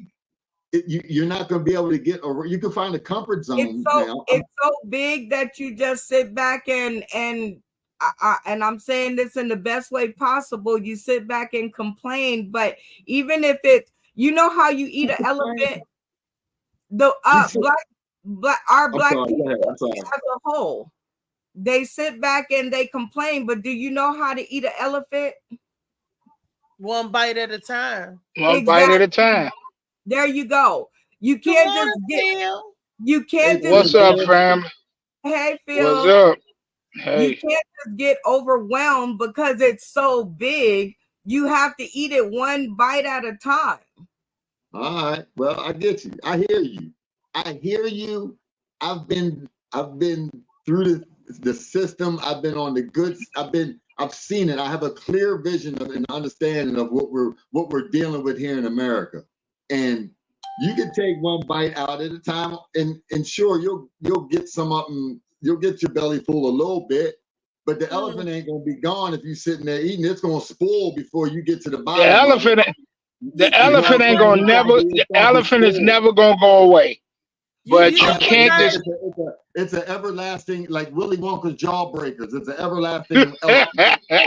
that's because you're trying to do it by yourself. Let me tell you something. It's If not we true could get though. together, no, listen, and these are But the animals Black with Wall little teeny Street. tiny mouths. If we can get together like a school of piranhas, they only get you one bite at a time. But what kills you because you got thousands and thousands of them coming over on your ass at one time. If we can adapt that in the way we do things and move things, we can come together and stay together.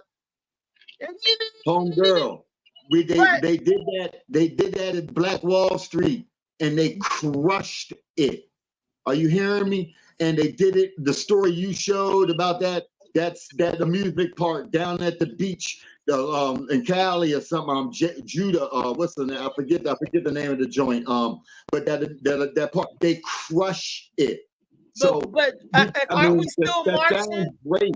And I'm not saying give up. I'm not saying don't live. I'm saying understand what you're against and find the groove in it just to give your children and things some comfort. Give them the knowledge and wisdom of it, which is gone too out of our community, passing down the gems. Maybe that's the question. That's the question that should be asked. First of all, good night, DJ Slicky Woo Boo. Go get your music on. Second of all,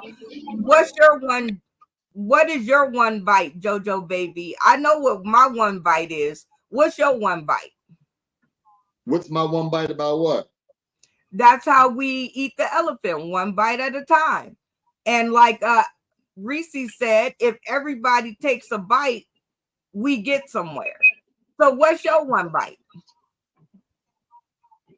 I don't eat elephant. And that's our problem is because if you don't eat elephant, now we got one less bite.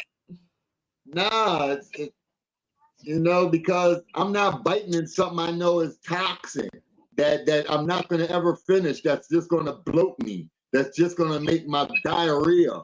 You know what I'm saying? I'm not doing it. And that's the mindset. Now, I'm not saying don't fight. Don't get me wrong as I'm saying give up, throw your hands. I'm not saying that. I'm saying understand and find the crease in it. Because you're not building nothing up to make a Black America.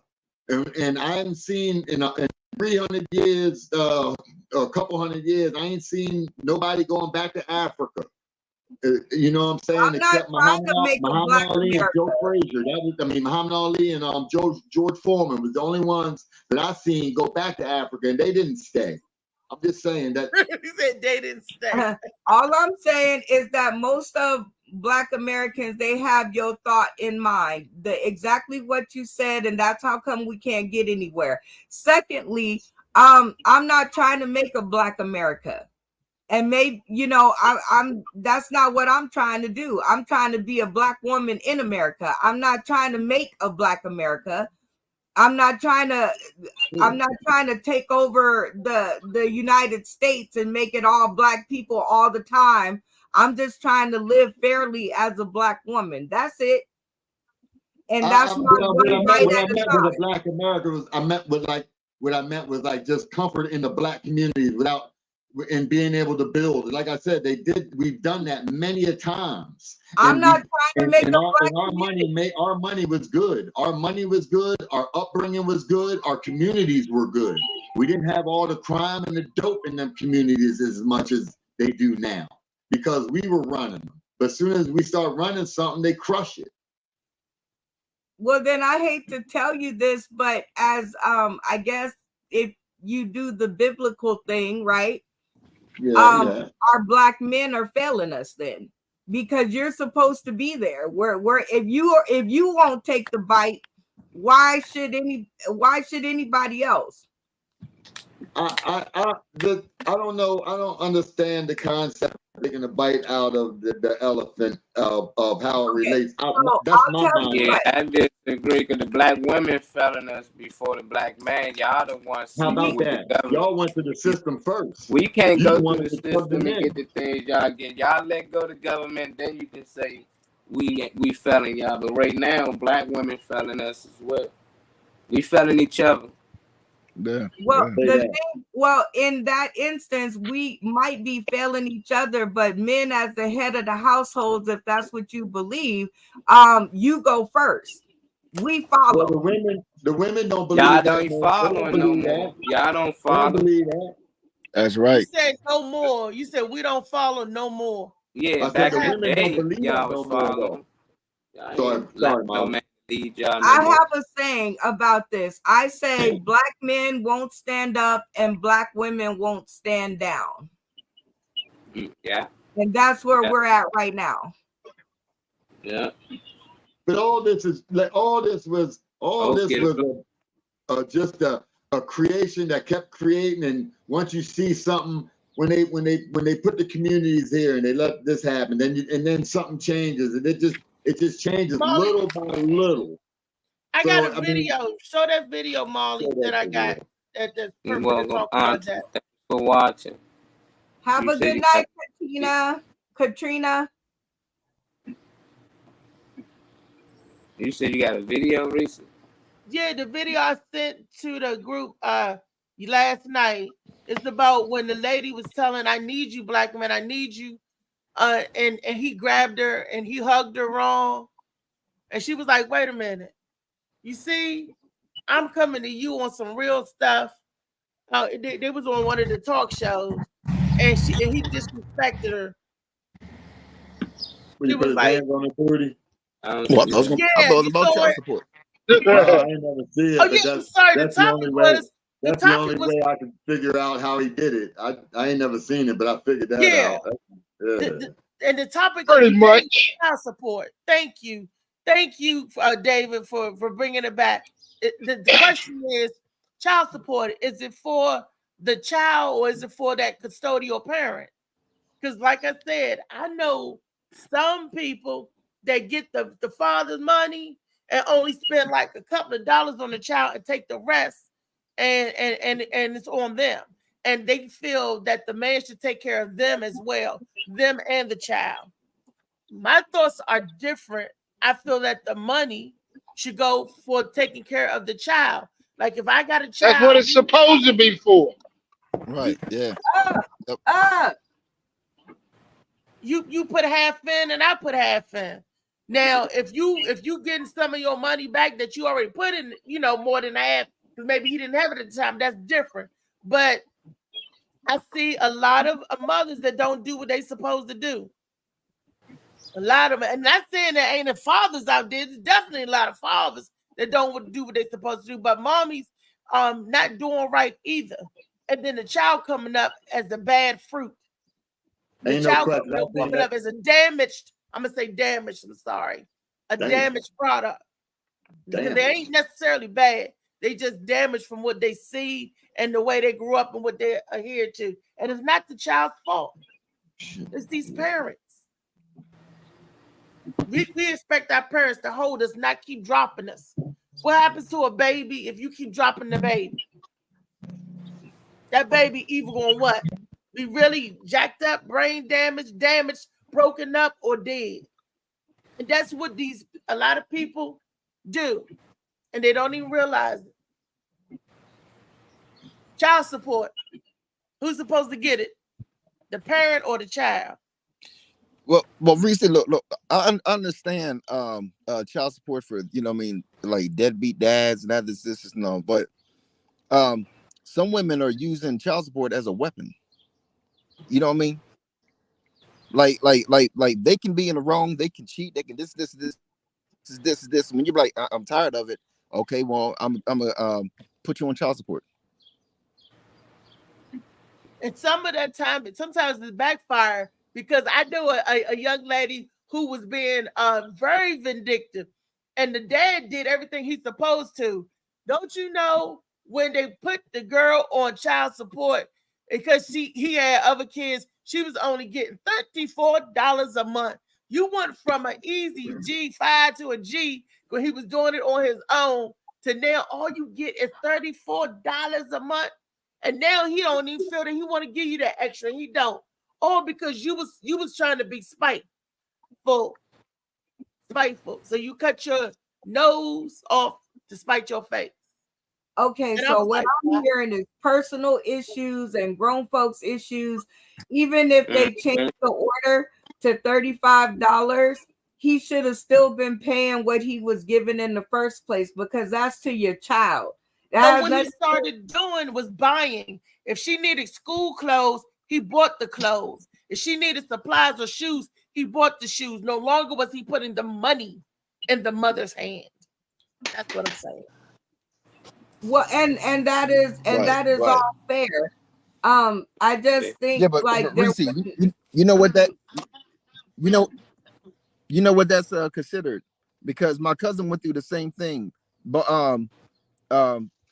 you know what I mean, him and his girl was together for a while. I think the kid was ended up being like 13 or something when they broke up or whatever.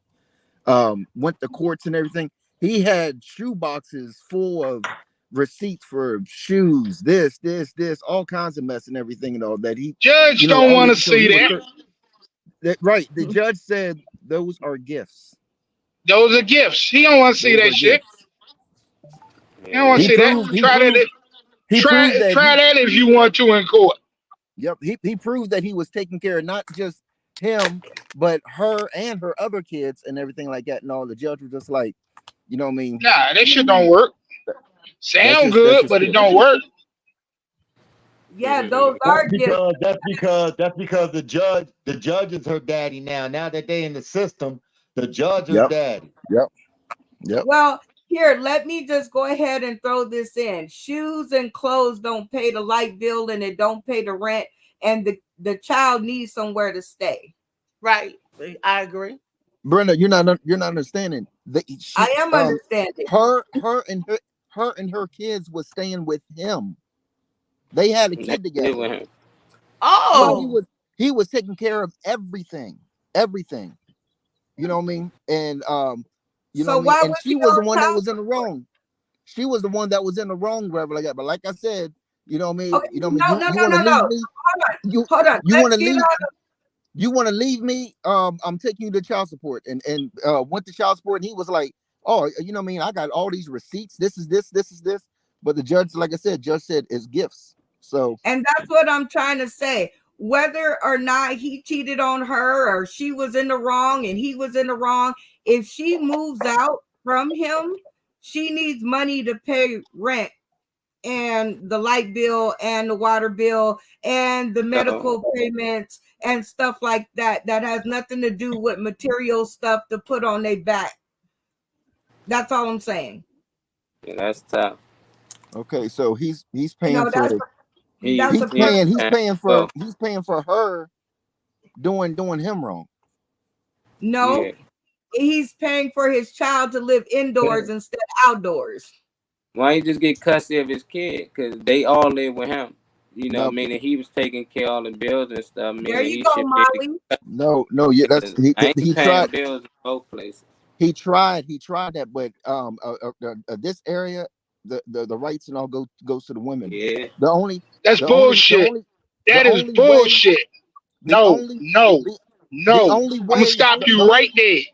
No, I'm talking about this area. The only way that that a man will win if you prove the woman unfit, meaning like she's a drug addict or that's not true. That's not true. Hey, Phil, you gotta listen to where he's coming from. He's not just saying all DC and Maryland. It also depends which judge you get, man. That thing is so. We fucked up. We as men fuck ourselves for child support. Let me tell you what I did. I was in the process of getting screwed for child support. I paid $1,000 a month for 15 years for my son. Okay, from the point from the point my wife and me separated to the point where he graduated from high school, $1,000 a month for 15 years. Okay, but what I did was I did research. I looked at what my rights were. I joined an organization called Fathers United for Equal Rights for Child Support. We got to go there, and they gave me they gave me a lawyer to go into court with me that understood the child support laws and how to and what your father's rights are. We talk a lot about what we don't know what our rights are. We talk about it because we don't research it. We got more rights than what we do. Fathers United for Equal Rights. If you're going through child support, look this up. Because what you don't want to do is go into child support court uninformed and unsupported. So I'm not going to say that. But I'm not going to lie, I had a great experience. I didn't mind paying it because I had a decent ex-wife and I saw all the time where my money was going. I saw how my son was being taken care of. And with that being said, I couldn't complain because, he was being taken care of well. So, but with that being said, man, don't sell your rights short. What we don't know will kill us. That's right. And Brenda, I want to say a little something about what you said about that it provides a roof over the child's head and all of that. Okay, I see a lot. I ain't talking about what I'm guessing or know what I've seen. I've seen a lot where the father is paying the money to put the roof over a child's head, and the little ratchet mother, because there's a lot of ratchet mother out there, got her boyfriend living in the house that the daddy paying for to put a roof over their head. Okay, eating up the baby cereal and all that stuff. Look, there are some ratchet ass women out there. All I'm saying is this: you guys are making it between the mother and the father and who's doing what and why and all of this. At the end of the day, the only person that survives is the kid. That's the child. That is what I'm saying. When you pay your money, just shout out to Shaquan because mothers pay child support too. Yes, when you pay that money to the custodial parent, you know what you're paying for. And if your child is living indoors and they got a roof over their head and electricity and all of that, that is what you're paying for. You don't have a right to say who can stay in the house and who can't. You can't run the other parent's life. You got to stay in your lane.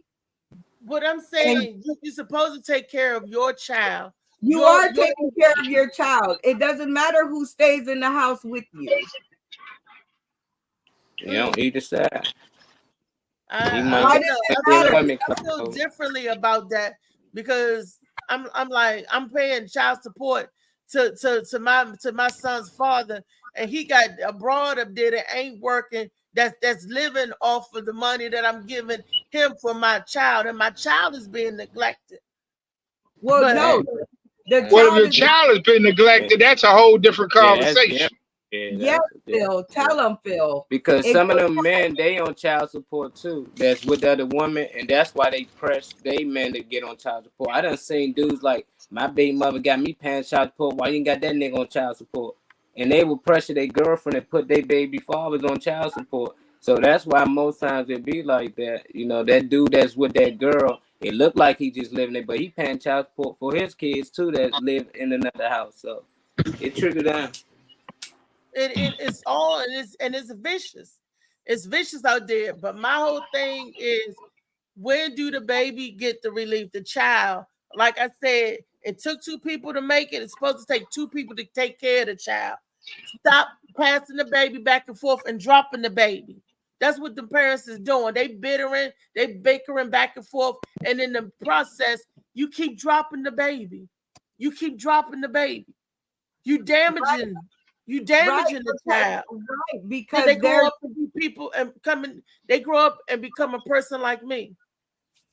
Well, that's because the parents are worried about who's staying in the house and who they dating and who did who wrong, instead of worrying about the welfare and the upbringing of their child. Well, wait a minute. Somebody staying in the house do have a little bit to do with the welfare of the child. Let's keep that real right now. Exactly. All of Exactly. looking out at the welfare of the baby. Again, That has a lot to do with it. And if there's turmoil and ignorance, it's none of your business, and it's all that. And my kid and all that energy, and then and that's not cool. That is my business. Like Phil said, if they are mistreating your child, or if the mom is neglecting the child, that's a whole different story. Other than I'm paying you child support and you got a boyfriend living in the house and not paying rent. Like I said, I think it does make a difference. Depends how young the kid is. Do you know this dude with his history? I mean, there's a whole lot of stuff I want to know. And we might not be together, yeah, but it ain't my business in the sense of me worrying about you. I'm talking about my child. Well, you know, Jojo, let me ask you this: is it her? Who you saying her business? Yeah. If I got because I'm gonna tell you, I didn't get put on child support until I started dating again. Because my ex-wife told me, I know you a good man and I know you gonna pay, but once you start dating and marry somebody, and she started talking about you paying too much money to your ex-wife and your kid, you know, I'm not having that. She go, I'm gonna put this shit in place before that happens. Wow. Wow.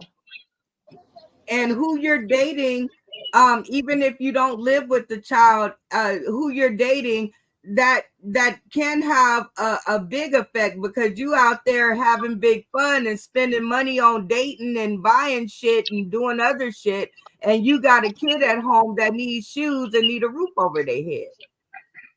So it can go both ways. Yeah. So if you want to be up in her business, it's definitely both ways. That's definitely that. So all I'm saying is, when you pay child support, as long as your child's mother is doing what they're supposed to do, you ain't got shit to say. As long as your kid is happy, healthy, and thriving, you stay over there in your lane. Now, when you see some shit go wrong, that's when you speak up. Yeah, I don't know. Man, my I don't child, know about he that. got Why I'm agreement. gonna wait for something? Why I'm gonna wait for something to be wrong when I could have put some law down before it went wrong? Wait a minute, Yeah, you listen got to what to- Molly's Let saying. somebody let somebody feel my presence. Let him feel the presence of his father and not the baby mother that he, already got they in love or whatever. You know what I'm saying? Let him feel some different energy about that baby. It should be. Molly, what was you saying? Nah, I agree with JoJo. I just feel like me and my child mother, we always agree if it's somebody you're gonna be serious with, we need to meet her. You know, vice versa. You know, so if I'm with somebody and I feel like, oh, this who, my daughter's gonna be around, she gets to meet them. You know, and it works both ways, because you never know who these people is. You know, you never know what might happen. But oh no, that ain't all. That ain't always a good idea. As being a single mother, if I'm not serious about the person and looking at them as a fixture, my child do not need to meet who I'm dating. I do not need to bring who I'm dating around my child unless I'm sure that we are in a serious, committed relationship. We're trying to make a family. And we're trying to have a family together, being on the same understanding and the same track. He said, I want to be a part of your life. I want you part of mine. I want us to have like a blended family or whatever. If I'm dating somebody, my son don't need to see me going through 50 million JoJo's. If I'm doing that, talking about people living in the crib. We talking about people living that's in the why I crib. said if it's something serious, we need to. That's different. So if somebody living in the crib, that means, as you know, he's going to have to discipline at some point in time. I ain't talking about physical discipline. I'm talking about talking, and he's going to have to put down some laws and some rules with kids. You know that. So So you're JoJo, gonna want to you're gonna want that person to know that that baby got a father and what his father is, and some standards that his father is in the disciplines and stuff like it that. should be. Some women take up with anything and anybody, and I'm like this. I'm speaking from a child point of view.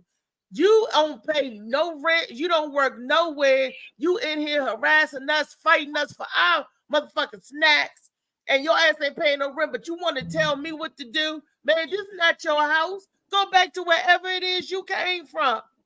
Those kind of situations are problems. Those kind of situations, because there's some women that just want to get anybody, they'll accept anything and bring it in on the child.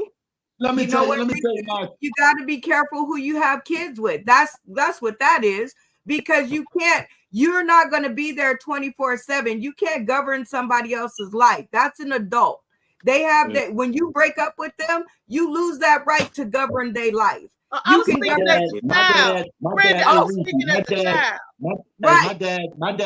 dad pulled up my mother's.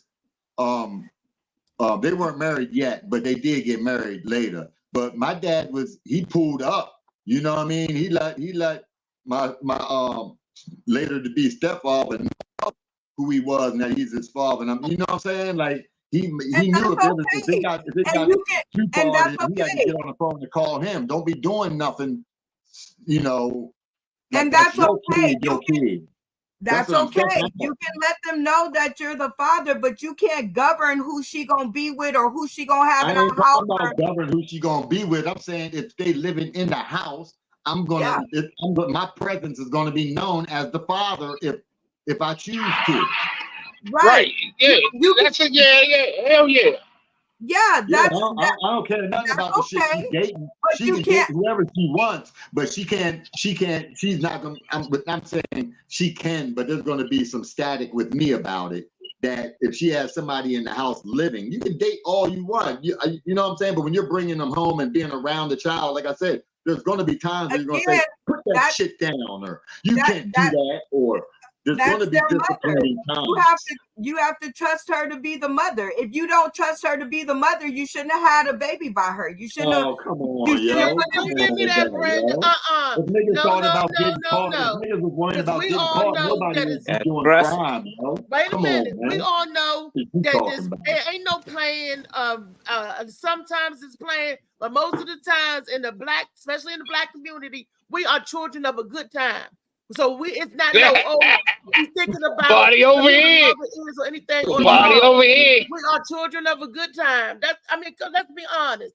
We ain't playing and vetting these people before we sleep with them. We get a couple of drinks. Hey, all right, hey. Well, it's we blame. And he's on the fan. And I'm gonna tell you, I'm a woman. We don't have these women don't think about who they fucking sleep with. They drinking and smoking I and don't forget when I was 21. I don't forget when I was 21. And all I'm saying is you can still show up as their father, and that is what I am championing. Is for you to show up in your child's life as their father. And do that, hold on, let me finish. In the dude's life, I'm gonna let the father, I'm gonna let the guy, not in the son's life. I'm talking about the dude that lives in the house. Let me finish. You show up in your child's life, and if you are there, that other man already know not to mess with it. Right? If you're not there, that's the only reason that they mess with it is when the father isn't there. That's the only time. Yes, it is. True. No, it's not, because men get cocky and men are men in the house. That ain't necessarily true. That ain't true. They show it when they see the weak mother. Get out of here, man. That's I mean, I get that we older. I'm talking about they show up when they see the weak mother. And let me tell you this, my dad is Cuban. So let me tell you this, even when him and my mama got into a fight, they got into like a real bad fight, and he left the house, my mom kicked him out or whatever. My dad was still there.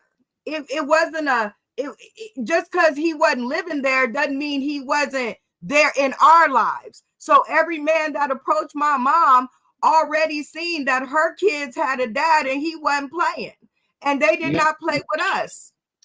Brandon. Wait a minute, I I want to agree ask y'all a with- question. Did y'all realize that back in the day, maybe your parents' days, that when a mother and father broke up, the father would say, "Leave my kids," and would throw the mother out? Yes. Did y'all know that? Did y'all know the daddy would say, "Leave my That's kids"? because the mothers didn't have sufficient income to support themselves. That's right.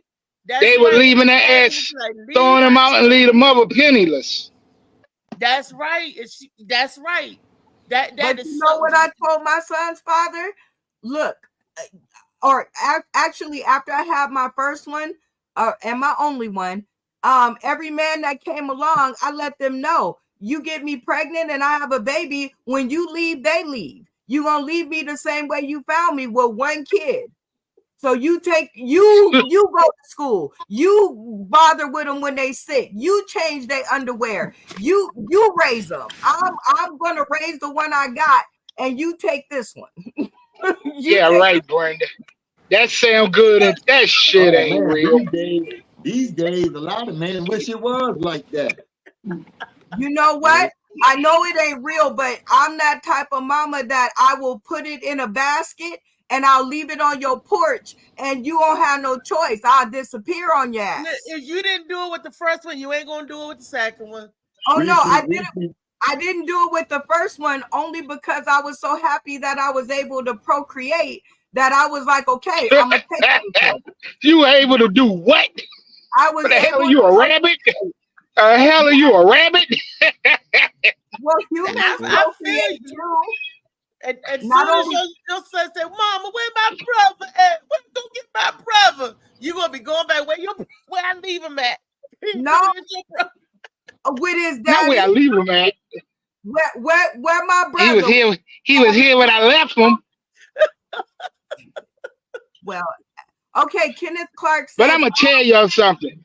Hold on, Kenneth. Some of that shit ain't real. All men don't get treated well as men's rights. I have seen this with my own eyes. A former CPS worker, says Kenneth Clark. Shout out.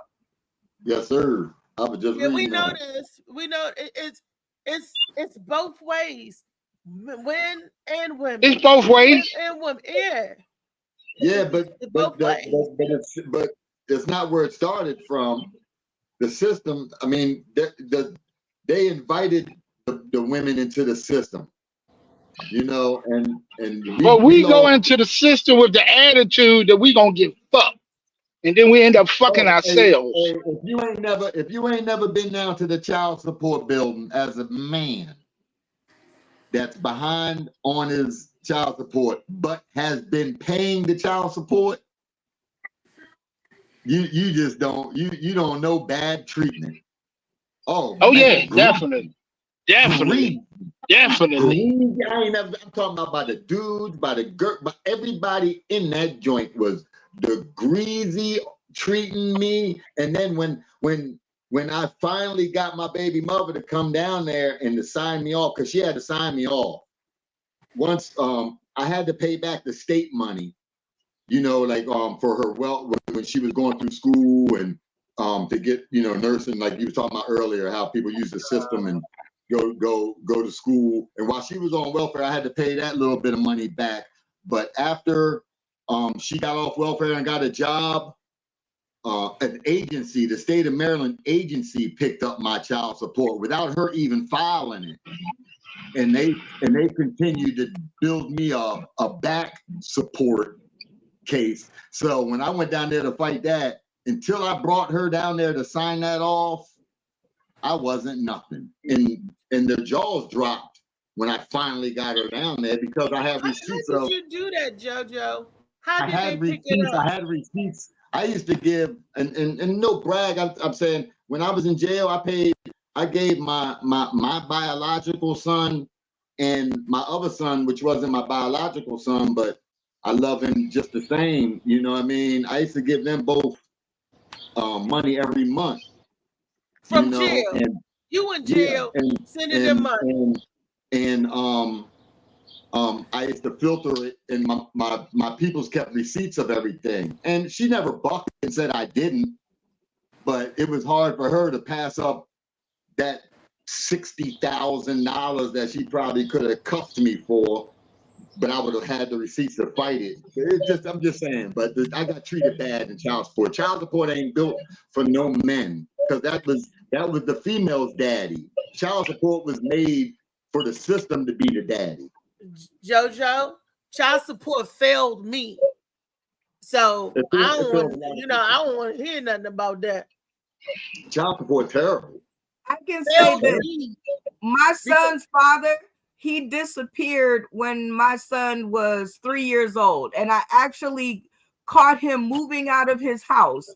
And then after that day, I did not see him again until my son was, I'm pretty sure, 16, 17 years old. However, he paid child support, and he paid it regularly. I think he missed maybe about 6 months one time where he didn't pay. But let me tell you something, that $500 a month, I'd have gave him the $500 a month and the baby to go through what I had to go through. $500 a month ain't shit. Okay, I'd have gave him the $500 a month, and here's your son, and you do it. Because $500 a month ain't shit when your son's taste, you on a beer budget, but your son has champagne taste due to the, things that he goes through at school, medical treatment, taking him to sports, waking up in the middle of the night because he's sick, having to get up early for work, having to work, 13, 14-hour shifts because rent ain't cheap. So all of this, I pay this amount a month. Now, until you start to get to the celebrities, where they're paying this ungodly amount a month, this $500, $1,000, $1,000 is where it gets decent. That's where it gets to where that's half. Because it takes way more than $500 to raise a child, and Althea will that's just one bill. 500 is like one. That's bill. One bill. Yeah, that's one bill. What the hell am I supposed to do for Christmas, for birthdays, for all of these 4th of July? Just regular wear and tear, because it is, because you got to pay half the child's insurance. If you split everything down the middle, it's way more than some $1,000. That ain't no $1,000. It is. No, it ain't. If you split, because you saying you take care of you and take care of half the child, so half of all his needs and stuff. What about babysitting? I got to get a babysitter because I got to go to work. That's like $300-400 a week. Where am I supposed to get that? Week $500 nowadays is $500 a week. So that's $2,000 a month. So if you giving me $1,000, that's only half for the babysitting or half of the schooling. Right. What if I want my child in higher education? What if I want to put it in a private school? I know. That's where you gotta hustle hard. That's a lot of what ifs. That's the hustle hard America, right? I mean, you gotta keep going. That man going out there and making a new life too. He probably paying for another baby too. That's not my problem. That's the thing. We gotta sacrifice. It's always about when it comes to women. I got this. I got that. No, we got this. So we both got the same apartment, and we both paying the same amount of rent every month. We going half on whatever needs for the child. They always think that not only that you pay half for the need for the child. If he got sports, we going half on the sports. If you need shoes, we'll take care of the shoes. I might take care of all the clothes, but at the end of the day, a lot of women pick up all these bills. You want to live in a $2,000 apartment. You want to drive a car that's $1,000 note. That ain't got nothing to do with the man. Your bill's $5,000 a month. You got to sacrifice, because niggas are sacrifice. They go stay with a buddy if they have to, to just keep things rolling. But a lot of women live this high lifestyle. What do the kid need? What do the kid need? You want your baby mama to go stay with some friend with your daughter? He can come stay with me until she get on her feet and live the lifestyle she want to live. At the end of the day, you can get a 1-bedroom apartment, and then depending on the area, that's how much they're gonna charge you. So if you want to live out of your means, live on based on your pay, based on your lifestyle. Don't try to overlive and then say, okay, if I can get this from him, this will take care of all these bills and this. No, take care of your bills. He take care of his bills, and then whatever the kid need, we take care of that. But it'd be weird when they say, well, the kid live with this person. He can live with me too. And when he come over, he need a place to stay, or she need a place to stay. Like I need a roof a room for her when she come over here. You know, I need food in the fridge when she come over here. When he come over here. 9 times out of 10, there's not fathers out there like you, Molly. That's the problem. They don't want a lot of ratchet. Oh man, that's not where it lay at, because there's a lot of ratchet baby mothers too. I said that earlier. Hold on. We were talking about ratchet baby mama, so we already know about that. What I'm trying to tell Molly, or what I'm trying to express, is that 9 times out of 10, the father doesn't say, leave the baby with me. They say, get your ass out and take the baby with you. I'm leaving. So if you leave and I'm here with this baby, and I'm not talking about something I heard, I'm talking about something I know. I live this life. This man left me with a 3-year-old that I had to raise myself. And $500 that and actually the judge asked me, she was like, you know, he got to raise that work. Do you want us to raise his child support? Now, me as the mom, I said no, because he has a life to live and I don't want y'all to break him down. I'll just keep taking this $500 a month. I was making 80 grand a year. There was no reason for me to do that. But you just gonna leave me with the baby? $500 ain't shit. And that's what I'm saying. But they offer you more money and you ain't take it, you know. So it's like he gonna pay whatever they make. No, y'all missing the point she's saying. She's saying that she'd rather have the man there in the child's life helping her than that money. She said she'd rather get him the child and the money. But what the court do is they based off his income. So they based the $500 off his income. So she was getting $500. When he got more money, they said, "Hey, we can give you more money." She want the money at all. Check this out. She said no. So it's like you can't complain about it if you got offered more money. There's no point in complaining. I'm not complaining about it. Complaining about the money, Molly. Y'all missing the point. Molly. Not that part, Molly. But if she would have, if she would have let him take the baby, if Brenda would have took the baby with her income, she would have been paying more than $500 a month. Yeah, so, that would have been okay with me, because again, it's worth that to me so that I don't have to do all the things that I had to do. It was hard. I can't go where I want to go. Do what I want to do. They're talking about money. She said, y'all take money off the table. She talking about the presence of the father. When I say a man needs a man, children needs their daddy. That's what she's talking about. She was saying that she would pay him to be in his child life, to pick him up from school, teach him how to throw. We need daddies. Daddies are just as important as mommies. So y'all stop talking about the money. It ain't about the money. We need the presence of the fathers. The fathers need to be present. Then that's all you had to say. Say, I'd rather have him present than having the $500. She was trying to say it. Ain't nobody that's on me. My bad. Again, you separated for a reason. Ain't nobody saying that. Give you instead of the money. That's why we're not together. They want the money because they're not together. They already know so JoJo. That's what I'm saying, JoJo. Using that as a weapon. Am I not somebody? Okay. I said that I'd rather have the man than the money. It. That is all I would ever say. A daddy. I call him father. Ain't nothing like a daddy. Ain't nothing like a daddy, whether you're a boy or a girl. That's what I'm saying. And I would rather give him, if it's going to be one or the other to the extreme, I would pay him child support so he keeps his son. It's a boy. I don't know what to do with a boy. I lost track at 11.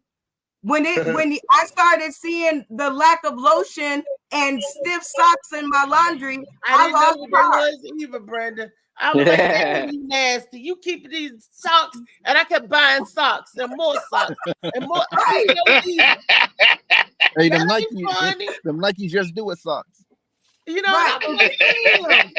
I'm like, Well, why? make sure you don't use Vicks Vapor Rub. No, it was my good expensive ass lotion disappearing. That Nivea Correct. is $8 a bottle. $8. My bubble bath coming up missing. He taking, my water bill is exorbitant. I didn't know what was going on. If it was a girl, I would be like, okay, leave her with me. But it's a boy. Take him with you. You know what's going on, and I will pay you to keep him. And I'll come to you. Did you really have that conversation? Really? Did you really tell him that? Yes. When he left, or after he got in the driveway, because what happened was I was doing jury duty and I went to go pick up my son from my mama's house, and something said, Brenda, take your butt over his house. When I pulled up, this Negro had a U-Haul van in the driveway, and I was like, where are you going? And I told him at that point, you take him. And he said, no, I'm finna go to, Missouri, and I got a job, and I'll be back. And I knew he wasn't finna be back. That's why the next day I went down and put him on child support, because I knew he wasn't coming back. But the thing is, probably kept him away, though. You don't know how much time you I don't care what. Left. Nothing should keep you away from your child. 3 days. You ain't give him the 3-day rule. You say what, 2 days? 3 days? Yeah. You say the 3-day rule. No, we were already broken up. That's why we were already not living in the same house. In that 3-day grace period. No, that was what they was using. Hey, Brenda, what was the reason for the breakup? What? They was using what was the reason for the breakup? I ain't fucking with you, JoJo. Breakup. What was the reason for the breakup? Right. He couldn't keep his dick in his pants. Okay. Outside the house. Outside. Okay, the house. So it was his fault. Yes. He just didn't understand. No, he was the administrator at the hospital. He was over the people that clean up the rooms when you check out. I don't know what you call it, but he was. Oh, he had a bunch of empty rooms at his disposal. Environmental technicians with the one. They called environmental technicians. And a whole bunch of young. They was called housekeepers. Young Spanish joints. Yeah, nigga doing candy stripers. He was environmental technicians. He wasn't even using the empty rooms. He was bringing the bitches home. Oh, okay. Yeah. Right. He ain't want back anyway. Let him go. But he still should have wanted to be a father. That's like the funnest part about raising a kid, being a father. I don't know why people don't like that part, watching them grow up. Man, being a father was the best experience of my life. Yeah, no bullshit. Anything. Yep. I don't know. Listen, I miss doing some of the shit with my son. I miss the football games. I miss the basketball games. I miss all that shit. He already had a son, and he used to tell me, I wish my son played a sport. I wish my son was tall. His first son is short like him. He like 5'7" or something. When my son came here, I prayed him to 6'1". I was like, please God, don't let him be fatherless and short. Please pick a struggle. Damn. Yeah, really. Your prayer life is different. So every summer, my son had a growth spurt, and my son she in there stretching this nigga.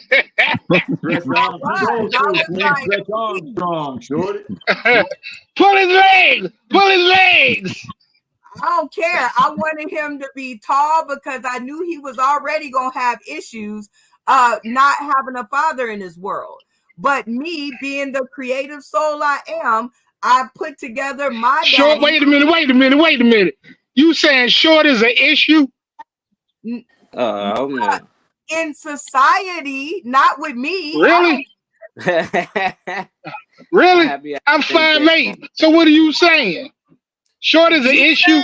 She's saying that you're fucked because short is an issue and fat is an issue. So if you short and fat, so I'm doubly fucked. Hey, Bill, and if you're not light skinned with light eyes, for Brenda, if you got some wood, you be all right. Oh, I'm good then. But damn, I ain't never heard it quite put that way. Light eyes. Don't forget Brenda like the light eyes. Yeah, they be hating on the show, man. Yeah, they be hating on. They be hating on us. Hold on. As an adult, it's not a problem, but in high school, it's an issue because you get picked on and people be trying you and whatnot. Tell me that. No, I didn't get picked on in high school. I'm sorry. That shit didn't happen to me. In high school. So, yeah. So I was good. We won the championship down there. I just had a bad attitude, so that shit ain't fuck with me. So my mother but I wasn't was in short the same though. household. I ain't come up soft with getting picked on either. That wasn't. I want nothing. Elementary, I got picked on about being short more than anything. But you know what? I seen my grandmother. Tell him, David, my water.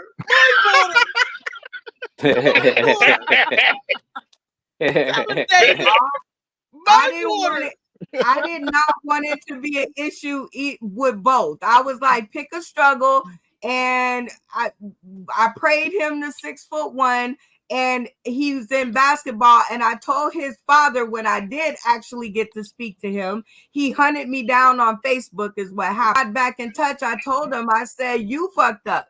You had a son that was you have a son that's everything that you wanted in a child, and you turned your back on him. And my sister, 16, 17 years. And my son was like, what did your son long say? Time. When your son finally met the father? He was like, you haven't been here all this time, and I'm okay. I'm cool. You cool? I don't need you.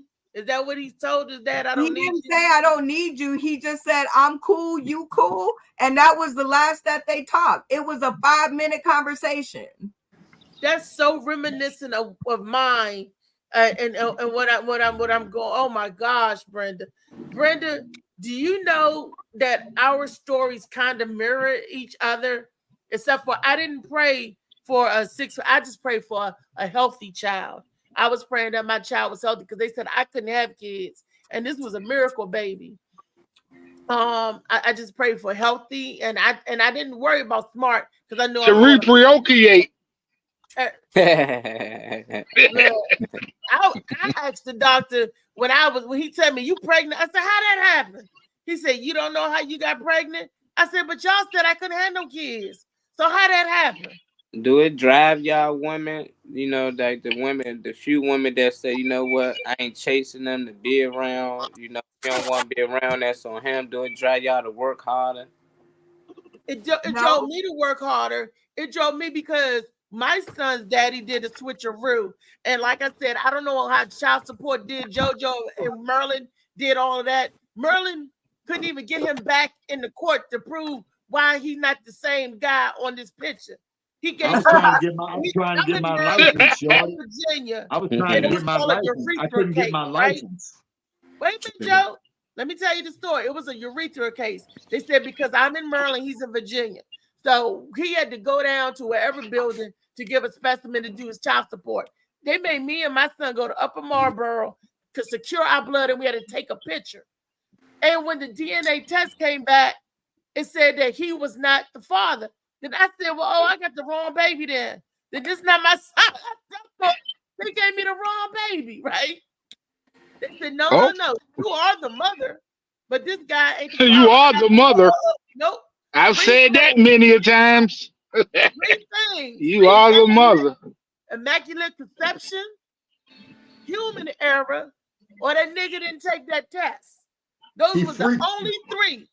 And I was like, am I the Virgin Mary? There was the only three things, right? Human error, immaculate conception, or he didn't take that test. So I said, let me see who took this test. They don't look like his sperm. I got the picture to this day, y'all. When that picture came, I said I ought to fire him and whoop his ass for saying that I was asleep with that dude. Everybody was like, "This not him. This not what he was." You know, and he evaded. And at that point, I prayed. I said, "You know what? God, give me the strength to do what I have to do for myself, because I didn't believe in making a care of this responsibility." But everybody's like, "You better do this. You better do this. You better do that." And that was proof. How we got caught up with being in Maryland. That was I was trying to get a license. Now let me ask you a question. I wanted a license. It did not make me work harder. I was already a hard worker, and I was already making my money, and I was already comfortable in my life at what I was making. So it didn't make me work harder. What it did was it made me, sit my ass down somewhere, and I couldn't go out as much. But working hard was already in me to begin with, and that was put in me by my daddy. Yeah. And so I was never gonna let no child of mine suffer behind what somebody else was doing. So I did not what I needed to do or what I had to do. I just kept doing what I was doing and just enveloped my son in my life, and therefore began to be a single mom. Well, how old were you? How old were you when you had your child, Brenda? 25. Okay, I was 21.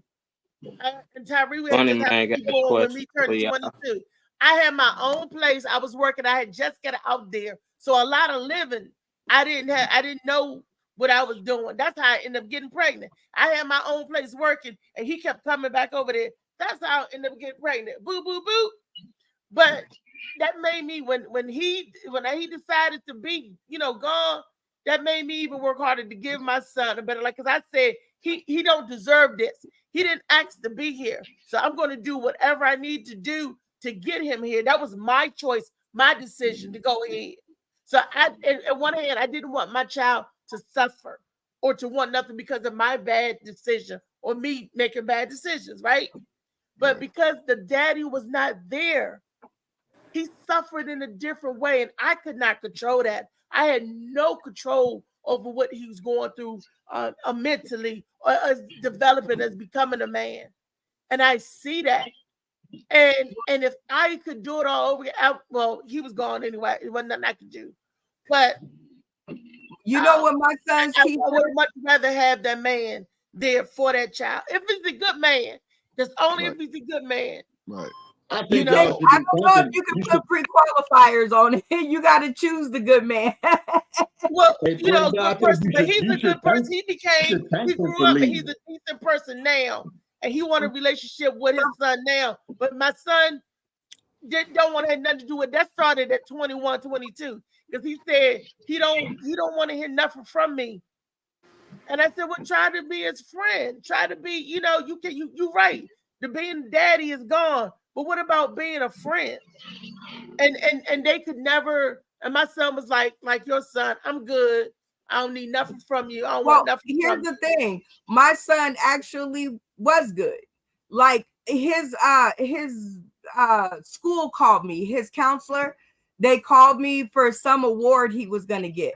And they were like, well, we would like to thank you and Mr. Wood. I said, hold on. There ain't no Mr. Wood here. Mr. Wood been gone for, I don't know, at that time, 15 years.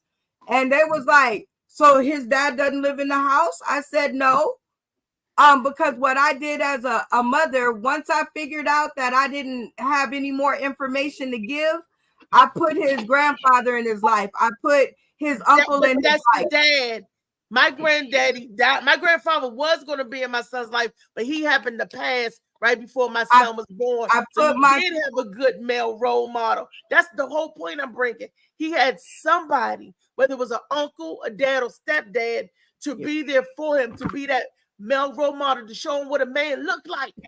A man need a man to show a man what a man looked like. Well, see, here's the thing. My brother-in-law had all girls, so he always wanted a son. And so my son had the benefit, and everybody ain't that lucky. So that's what I'm gonna pre-qualify that with. Everybody ain't that lucky. But that's a blessing.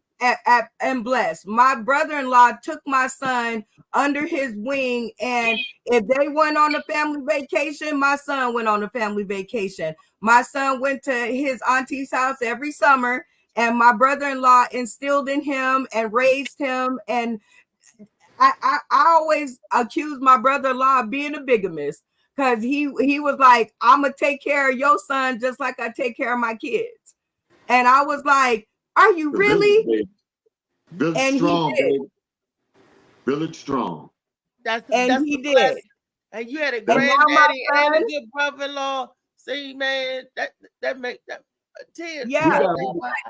Nothing is the same as having your father there. Nothing is the same. Nothing is the same as having your daddy. However, if you gotta make up, love is love. I lost my father at an early age. It wasn't because he left or nothing. Like, my parents was never together like that. They had me in high school. You know what I'm saying? But they was both in my life. Am I breaking up? No. Nah, we ain't. I lost my track of time. So I they was never together, and I lost my train of thought where I was going with that when I thought we was breaking up. Never had your parents there. Well, let me say this, and this might jog something. My dad wasn't there growing up, so I didn't know. I ain't gonna say I didn't know a lot. Yes, I did, because my grandfather taught me pride. He taught me integrity. He taught me to let a man come up to the door, knock on the door for you. Just when he blow the horn, don't you run out in the street, because you're not that type of woman.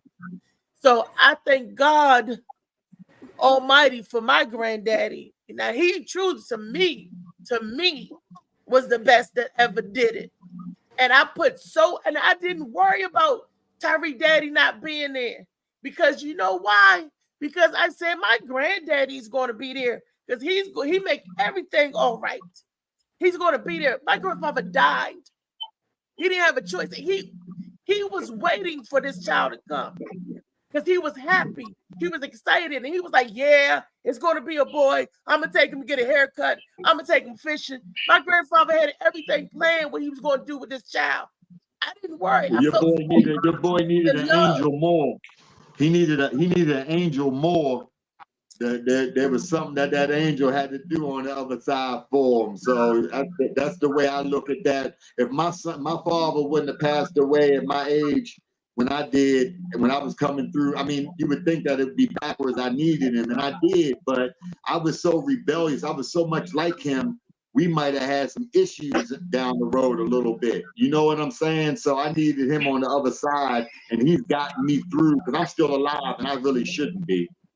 I really shouldn't. I feel you, JoJo. I feel you, brother. This is all off topic, but JoJo, I like your hairdo. Like, I like your hair. I think that, yeah. Where the hell did that come from? I don't know. I just been staring at him all this time, and I'm watching the ponytail swing to the side, and I'm like, you know, that's dope. Go, JoJo. I like that. You know why I do it like this? Yes. Because it's easy. That's why I do it like that. I don't go get my stuff cornrowed like that all the time and do all that. I ain't really, that ain't my thing. You would think, why is he growing his hair? I ain't like getting it done like that. I just wash and put it in a plait, something easy. That's it. That's it. That's my nigga. All I can say is that it does not take my daddy, the one that I'm referring to right now that raised me, he's not my biological dad. My biological dad is an idiot. However, my daddy married my mom when I was 6 years old, and he raised us, and that allowed me to grow up with a mommy and a daddy. And when we did that, that's why I'm saying it. You know, you can. There's nothing like the original, but if you gotta fill in, do the best you can. Right. Yeah. What's up, people? How y'all doing? Again. Love is love, and that's what children need to grow and flourish. What up, Love, Lee? I hear you. What's up, Lee? I'm back again. I've been in and out all day. security, and love. They Love do is need love. security and love, and that's what he gave us. And I never looked back. I didn't look at when I seen my father. I think I'm what 20? No, I might have been 30 something. But he asked me. His instinct was to put his hand in his pocket and say, "How much do you need?" And I looked at him and I said, "I don't need nothing. I was just coming to say hi because my daddy is coming to pick me up." And I said that to my blood father. I don't need you for nothing. He got it. Like, I'm good. He kept me off the pole. Thank you very much. You Well, I know, was on the pole, Brenda. What Ain't you that trying to fun? say about the pole, Brenda? Don't be saying nothing about the pole, Brenda. Look, Hey, if you ain't Brenda. never been on the pole, But- don't but- talk about the pole because you don't want to understand the pole. he kept me off of it. That's what I'm saying. He kept me Reese, off. this conversation is going in a different direction. Well, all I can, hey, you know, I had a bunch of uncles that raised me. Ah, A bunch of them. Every man that came through that house was an uncle.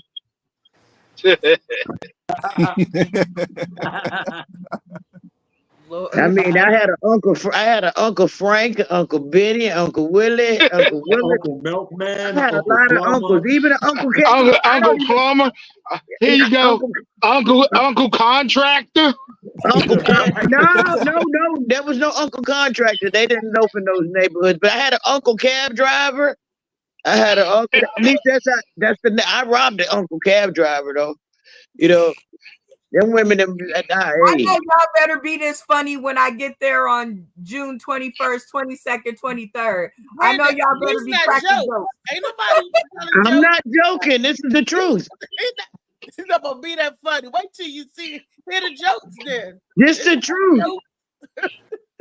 This is all of the truth. I had nothing but uncles. Nothing but uncles. I did have one that I wanted to be my father. That was Frank.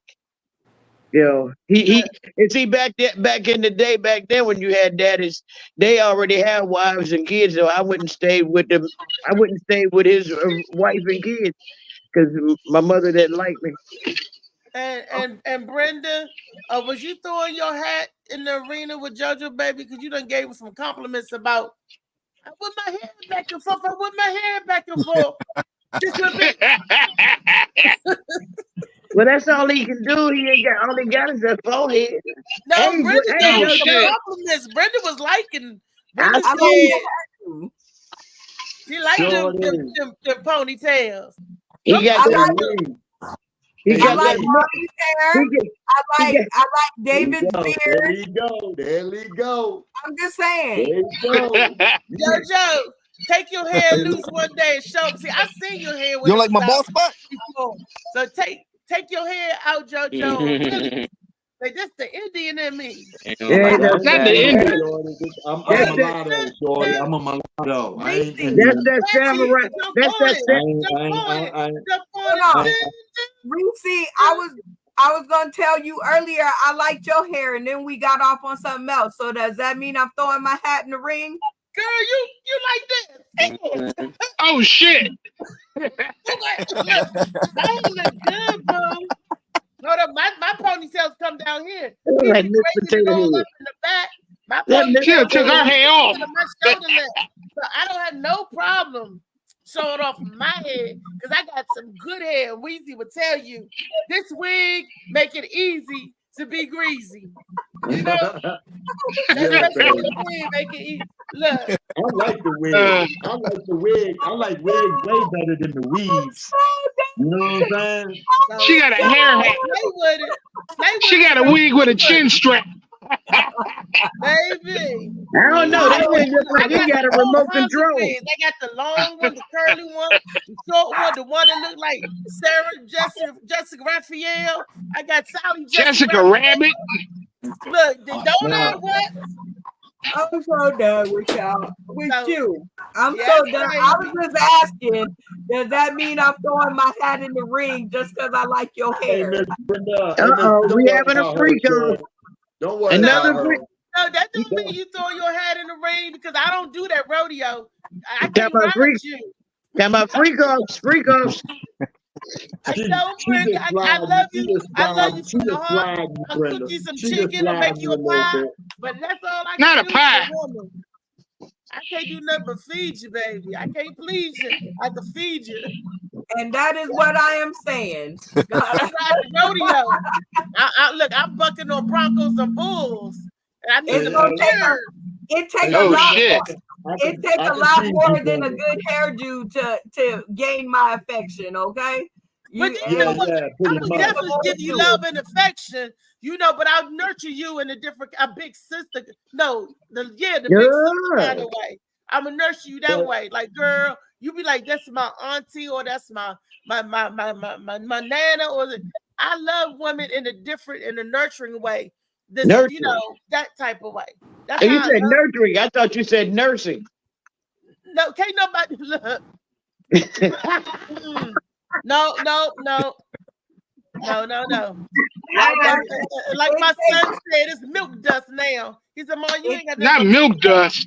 Yeah. Not milk dust. Milk dust. It takes a lot more than That shit go poof. Like with these dishes, you gonna have to mix some water with it. No, that's spoiled bread. That's spoiled It's bread. concentrated. That's concentrated. That's spoiled bread. That's that pet milk in the can. What is Nigga say cornbread milk. that's that pet milk. You put it in. That milk is cream. Evaporated. This much. How much? It's evaporated milk. Said you're gonna need more than hair, Brenda. What we got? What we got? A samurai monk? What else you gonna need, shit. girl? Jojo, take your head. I'm a little bit difficult. I'm a little bit difficult. I need a whole lot of care. So I don't know. But hold up, Brenda. She needs to be the Queen of Sheba. She want everybody to carry her and let's defend her. You're talking about home care, daycare, financial aid. Roseberries. Brenda want us to carry her around. I'm telling you, and wave a fan. She would lead. You got to be there to hold the water. I ain't doing that. Wave the fan, and the men gonna carry her. That's what we're talking about. Brenda run around and move too fast for that. Hell no, you couldn't keep up with her. I said, Brenda, I've been tipped over the gurney. Jojo been the tripped. The gurney been flipping over. Lee gonna spill the water on you. Lee ain't even there. Yes, Lee gonna be there holding the water. Hey, Hey, Lee, you backed all the way up in the room. You backed all the way up in the room, and your face was still big as the screen is. But guess what? You leaned all the way forward, and your forehead was still shining.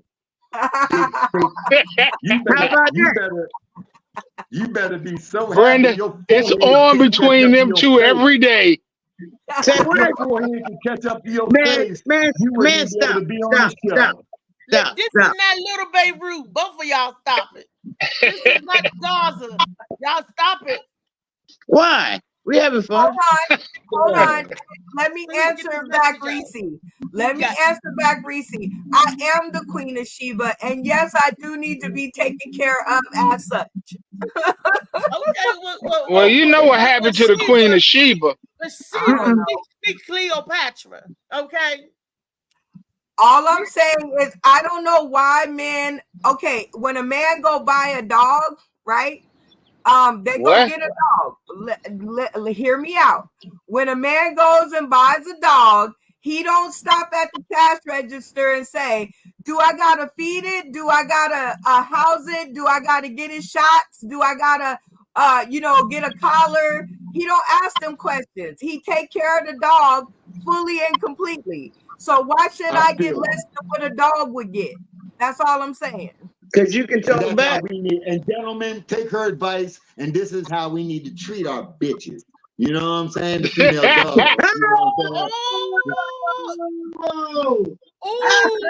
Jojo, that was funny, but ooh. Oh, shit. That was some contractor type stuff. And if you get you a bitch, you need to treat her just like that. But when you end up with a woman like me, you got to go over and beyond. So know that. Leave it at the pound. Above and beyond. Not leave it at the pound. Leave it at the pound. Look. Damn. I don't know. Euthanize it. I'll at least come to the You can leave me at the pound because you can leave me at the pound because at least they take care of me. That's all I'm saying. You know, if you get left at the pound too long, you get euthanized. No, you don't. There are no kill shelters. Thank you very much. I don't know where you live at. I don't know where you live at. JoJo treat them like bitches, leave them at the pound and Phil killing them.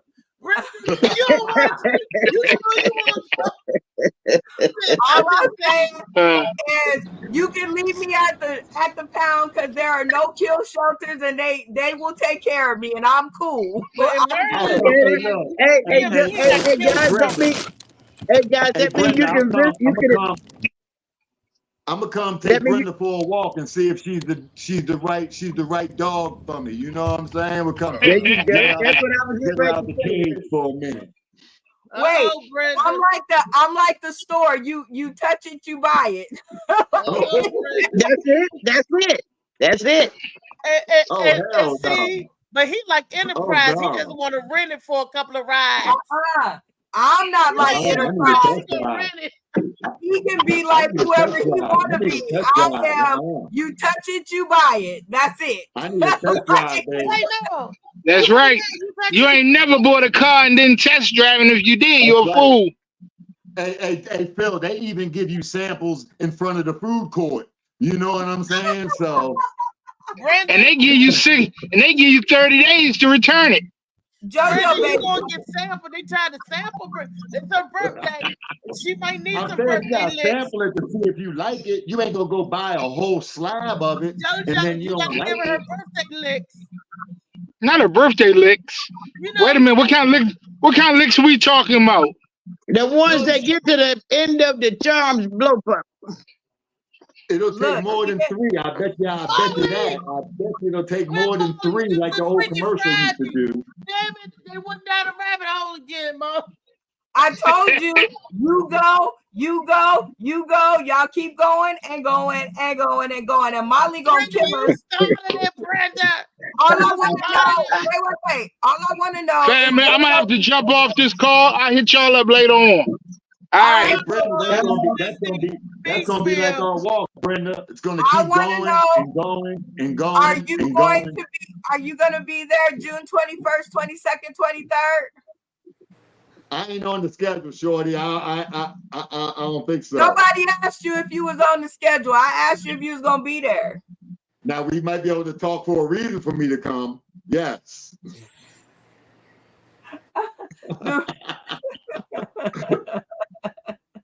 The reason you have to come to find out the reason. How about that?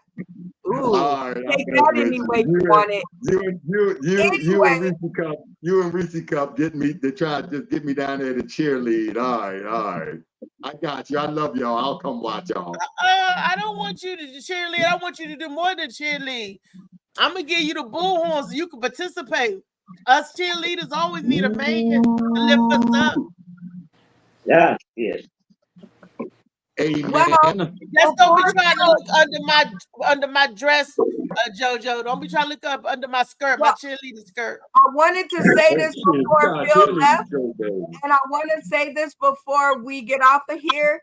The producer and the investor of the Love and Laughter show with Cedric the Entertainer and Tony Braxton, he has responded to me and said that he will help me.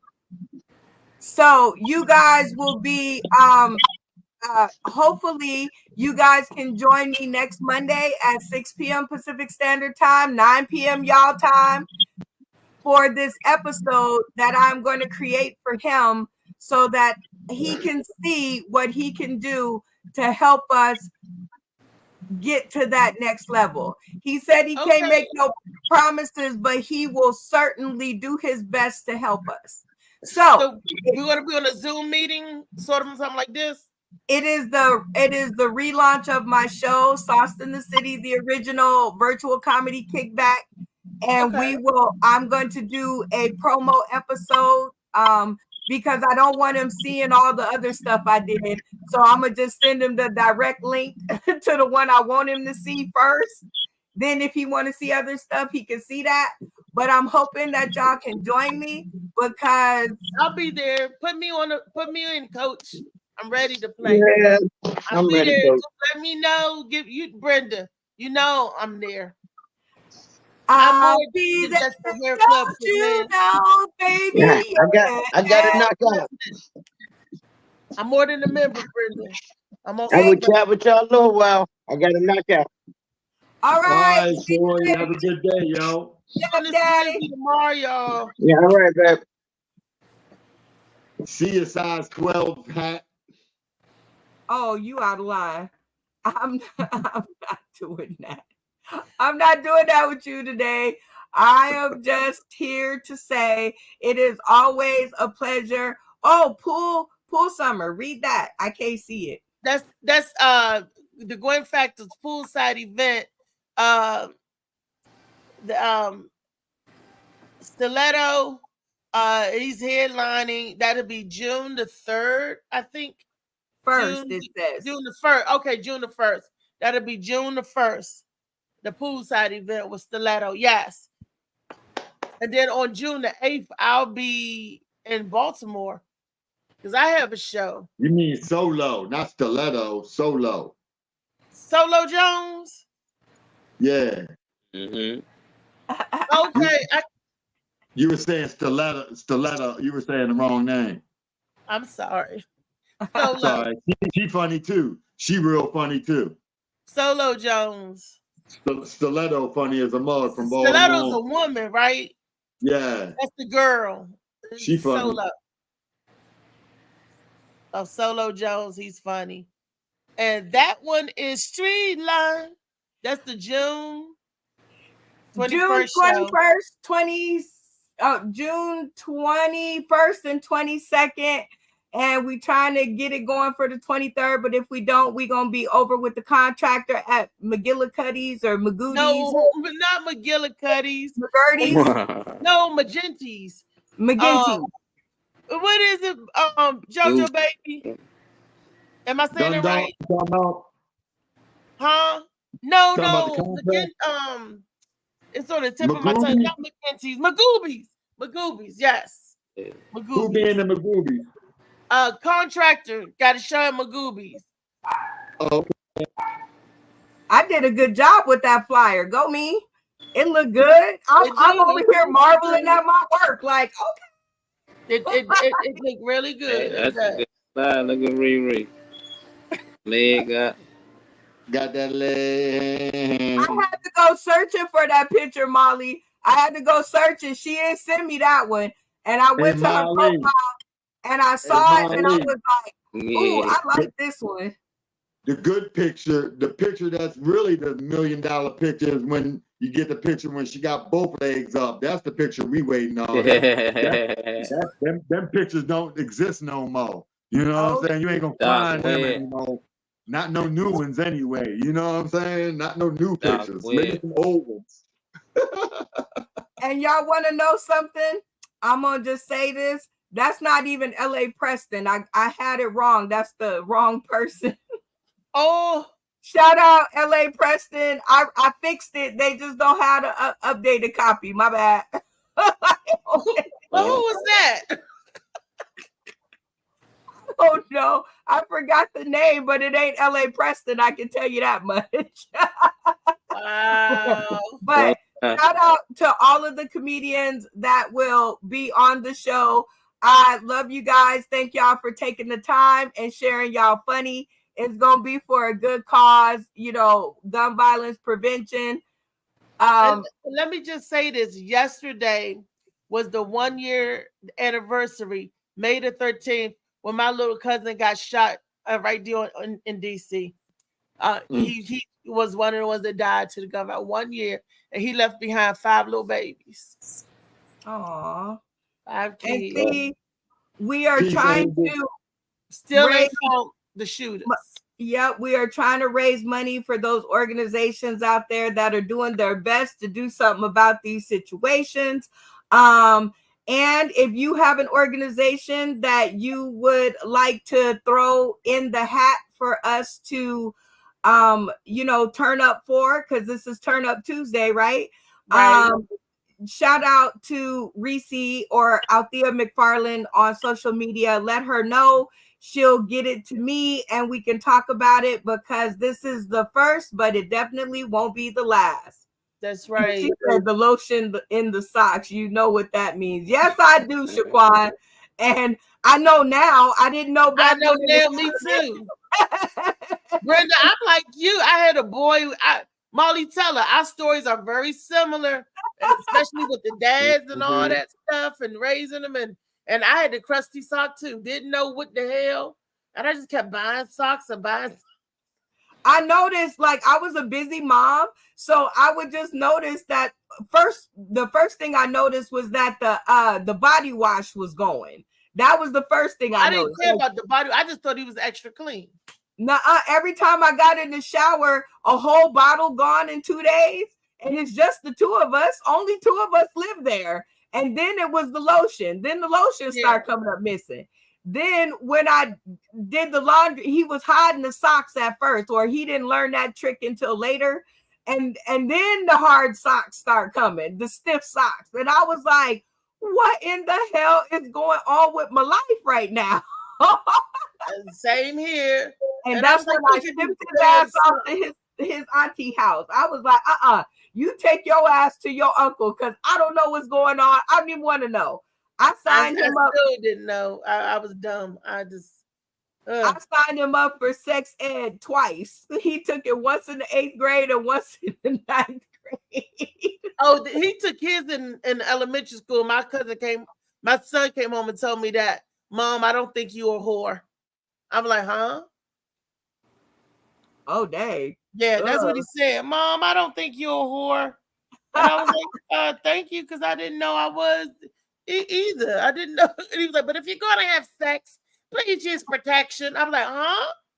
And I was like, oh, okay. And look, at this is him on the phone now. Tyree. Well, you got to say goodbye to sir. your family. And while she's on the phone, I will just say this. Shout out to all of the Sostenicidans that come over to the Morning Mac show. Thank y'all for supporting my friend. Thank y'all for making me look good and still being a part of the pack. I look forward to integrating the Morning Mac show over there with the Sostenicidans, and we're going to be one big, happy, integrated family. The Brady Bunch. Brenda Brown and the Funky Bunch. There we go.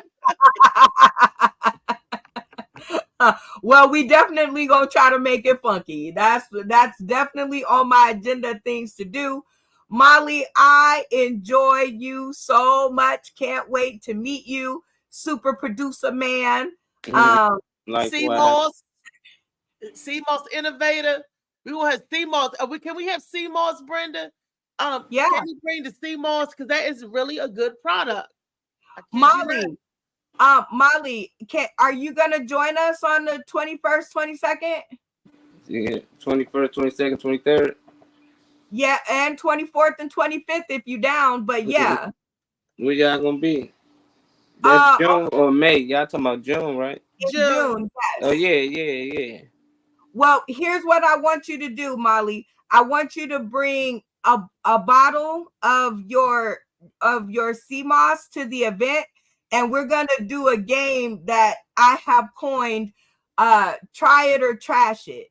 And it is where I get people to try what you are selling, and then they decide whether they like it or not. And we can also put it in the game, sell that SKU where they sell it. We're gonna have an auction.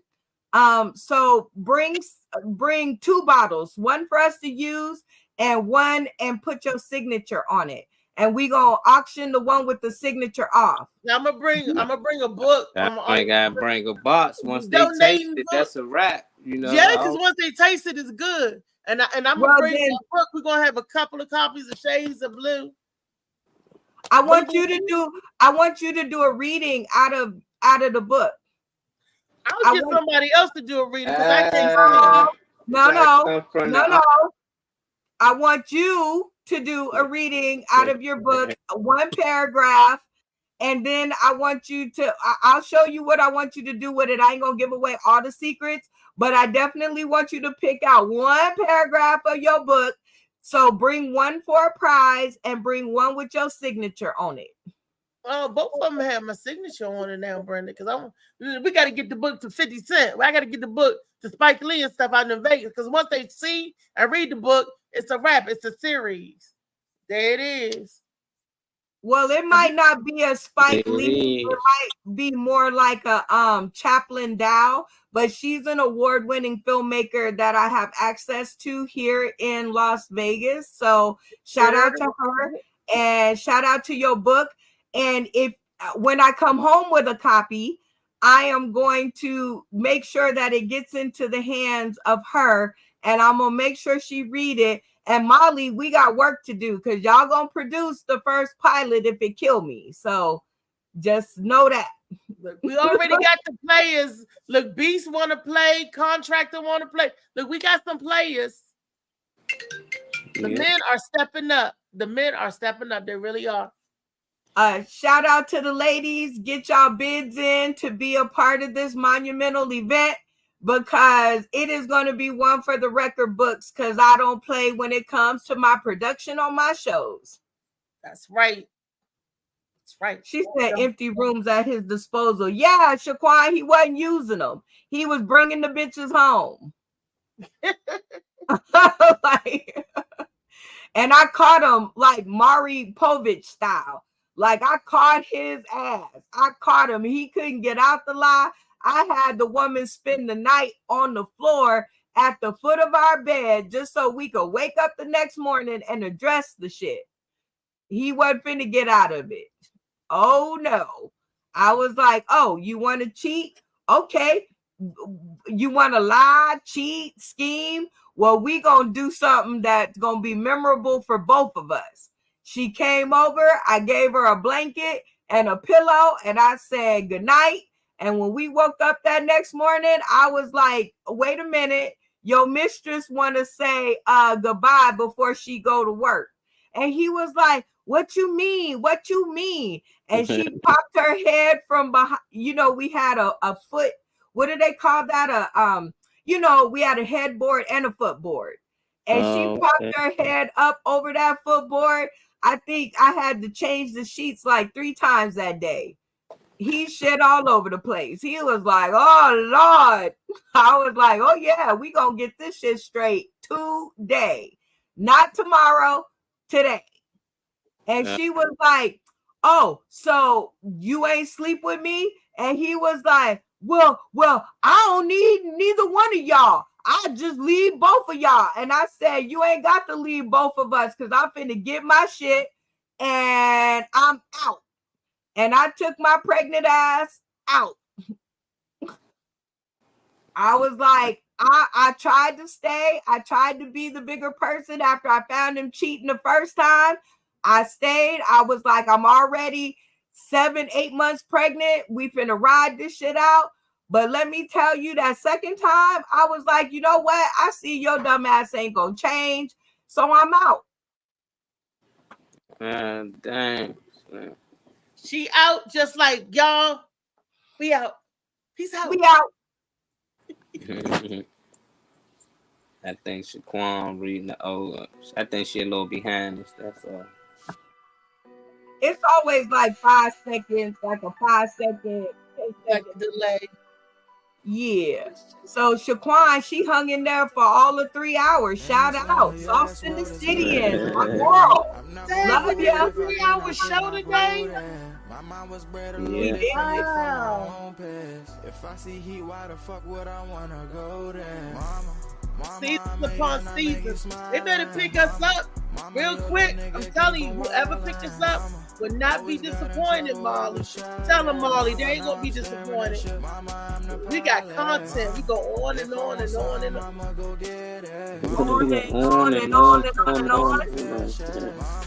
Yeah, we good, man. We just gotta get a little more order, Reese. We gotta start saying, JoJo, what you think? Hey, you know, Brenda, what you think? When you let them just talk, they go over top of each other. So we working, we get better. Better shorten this show. You know, get everybody opinion. Move on to the next topic.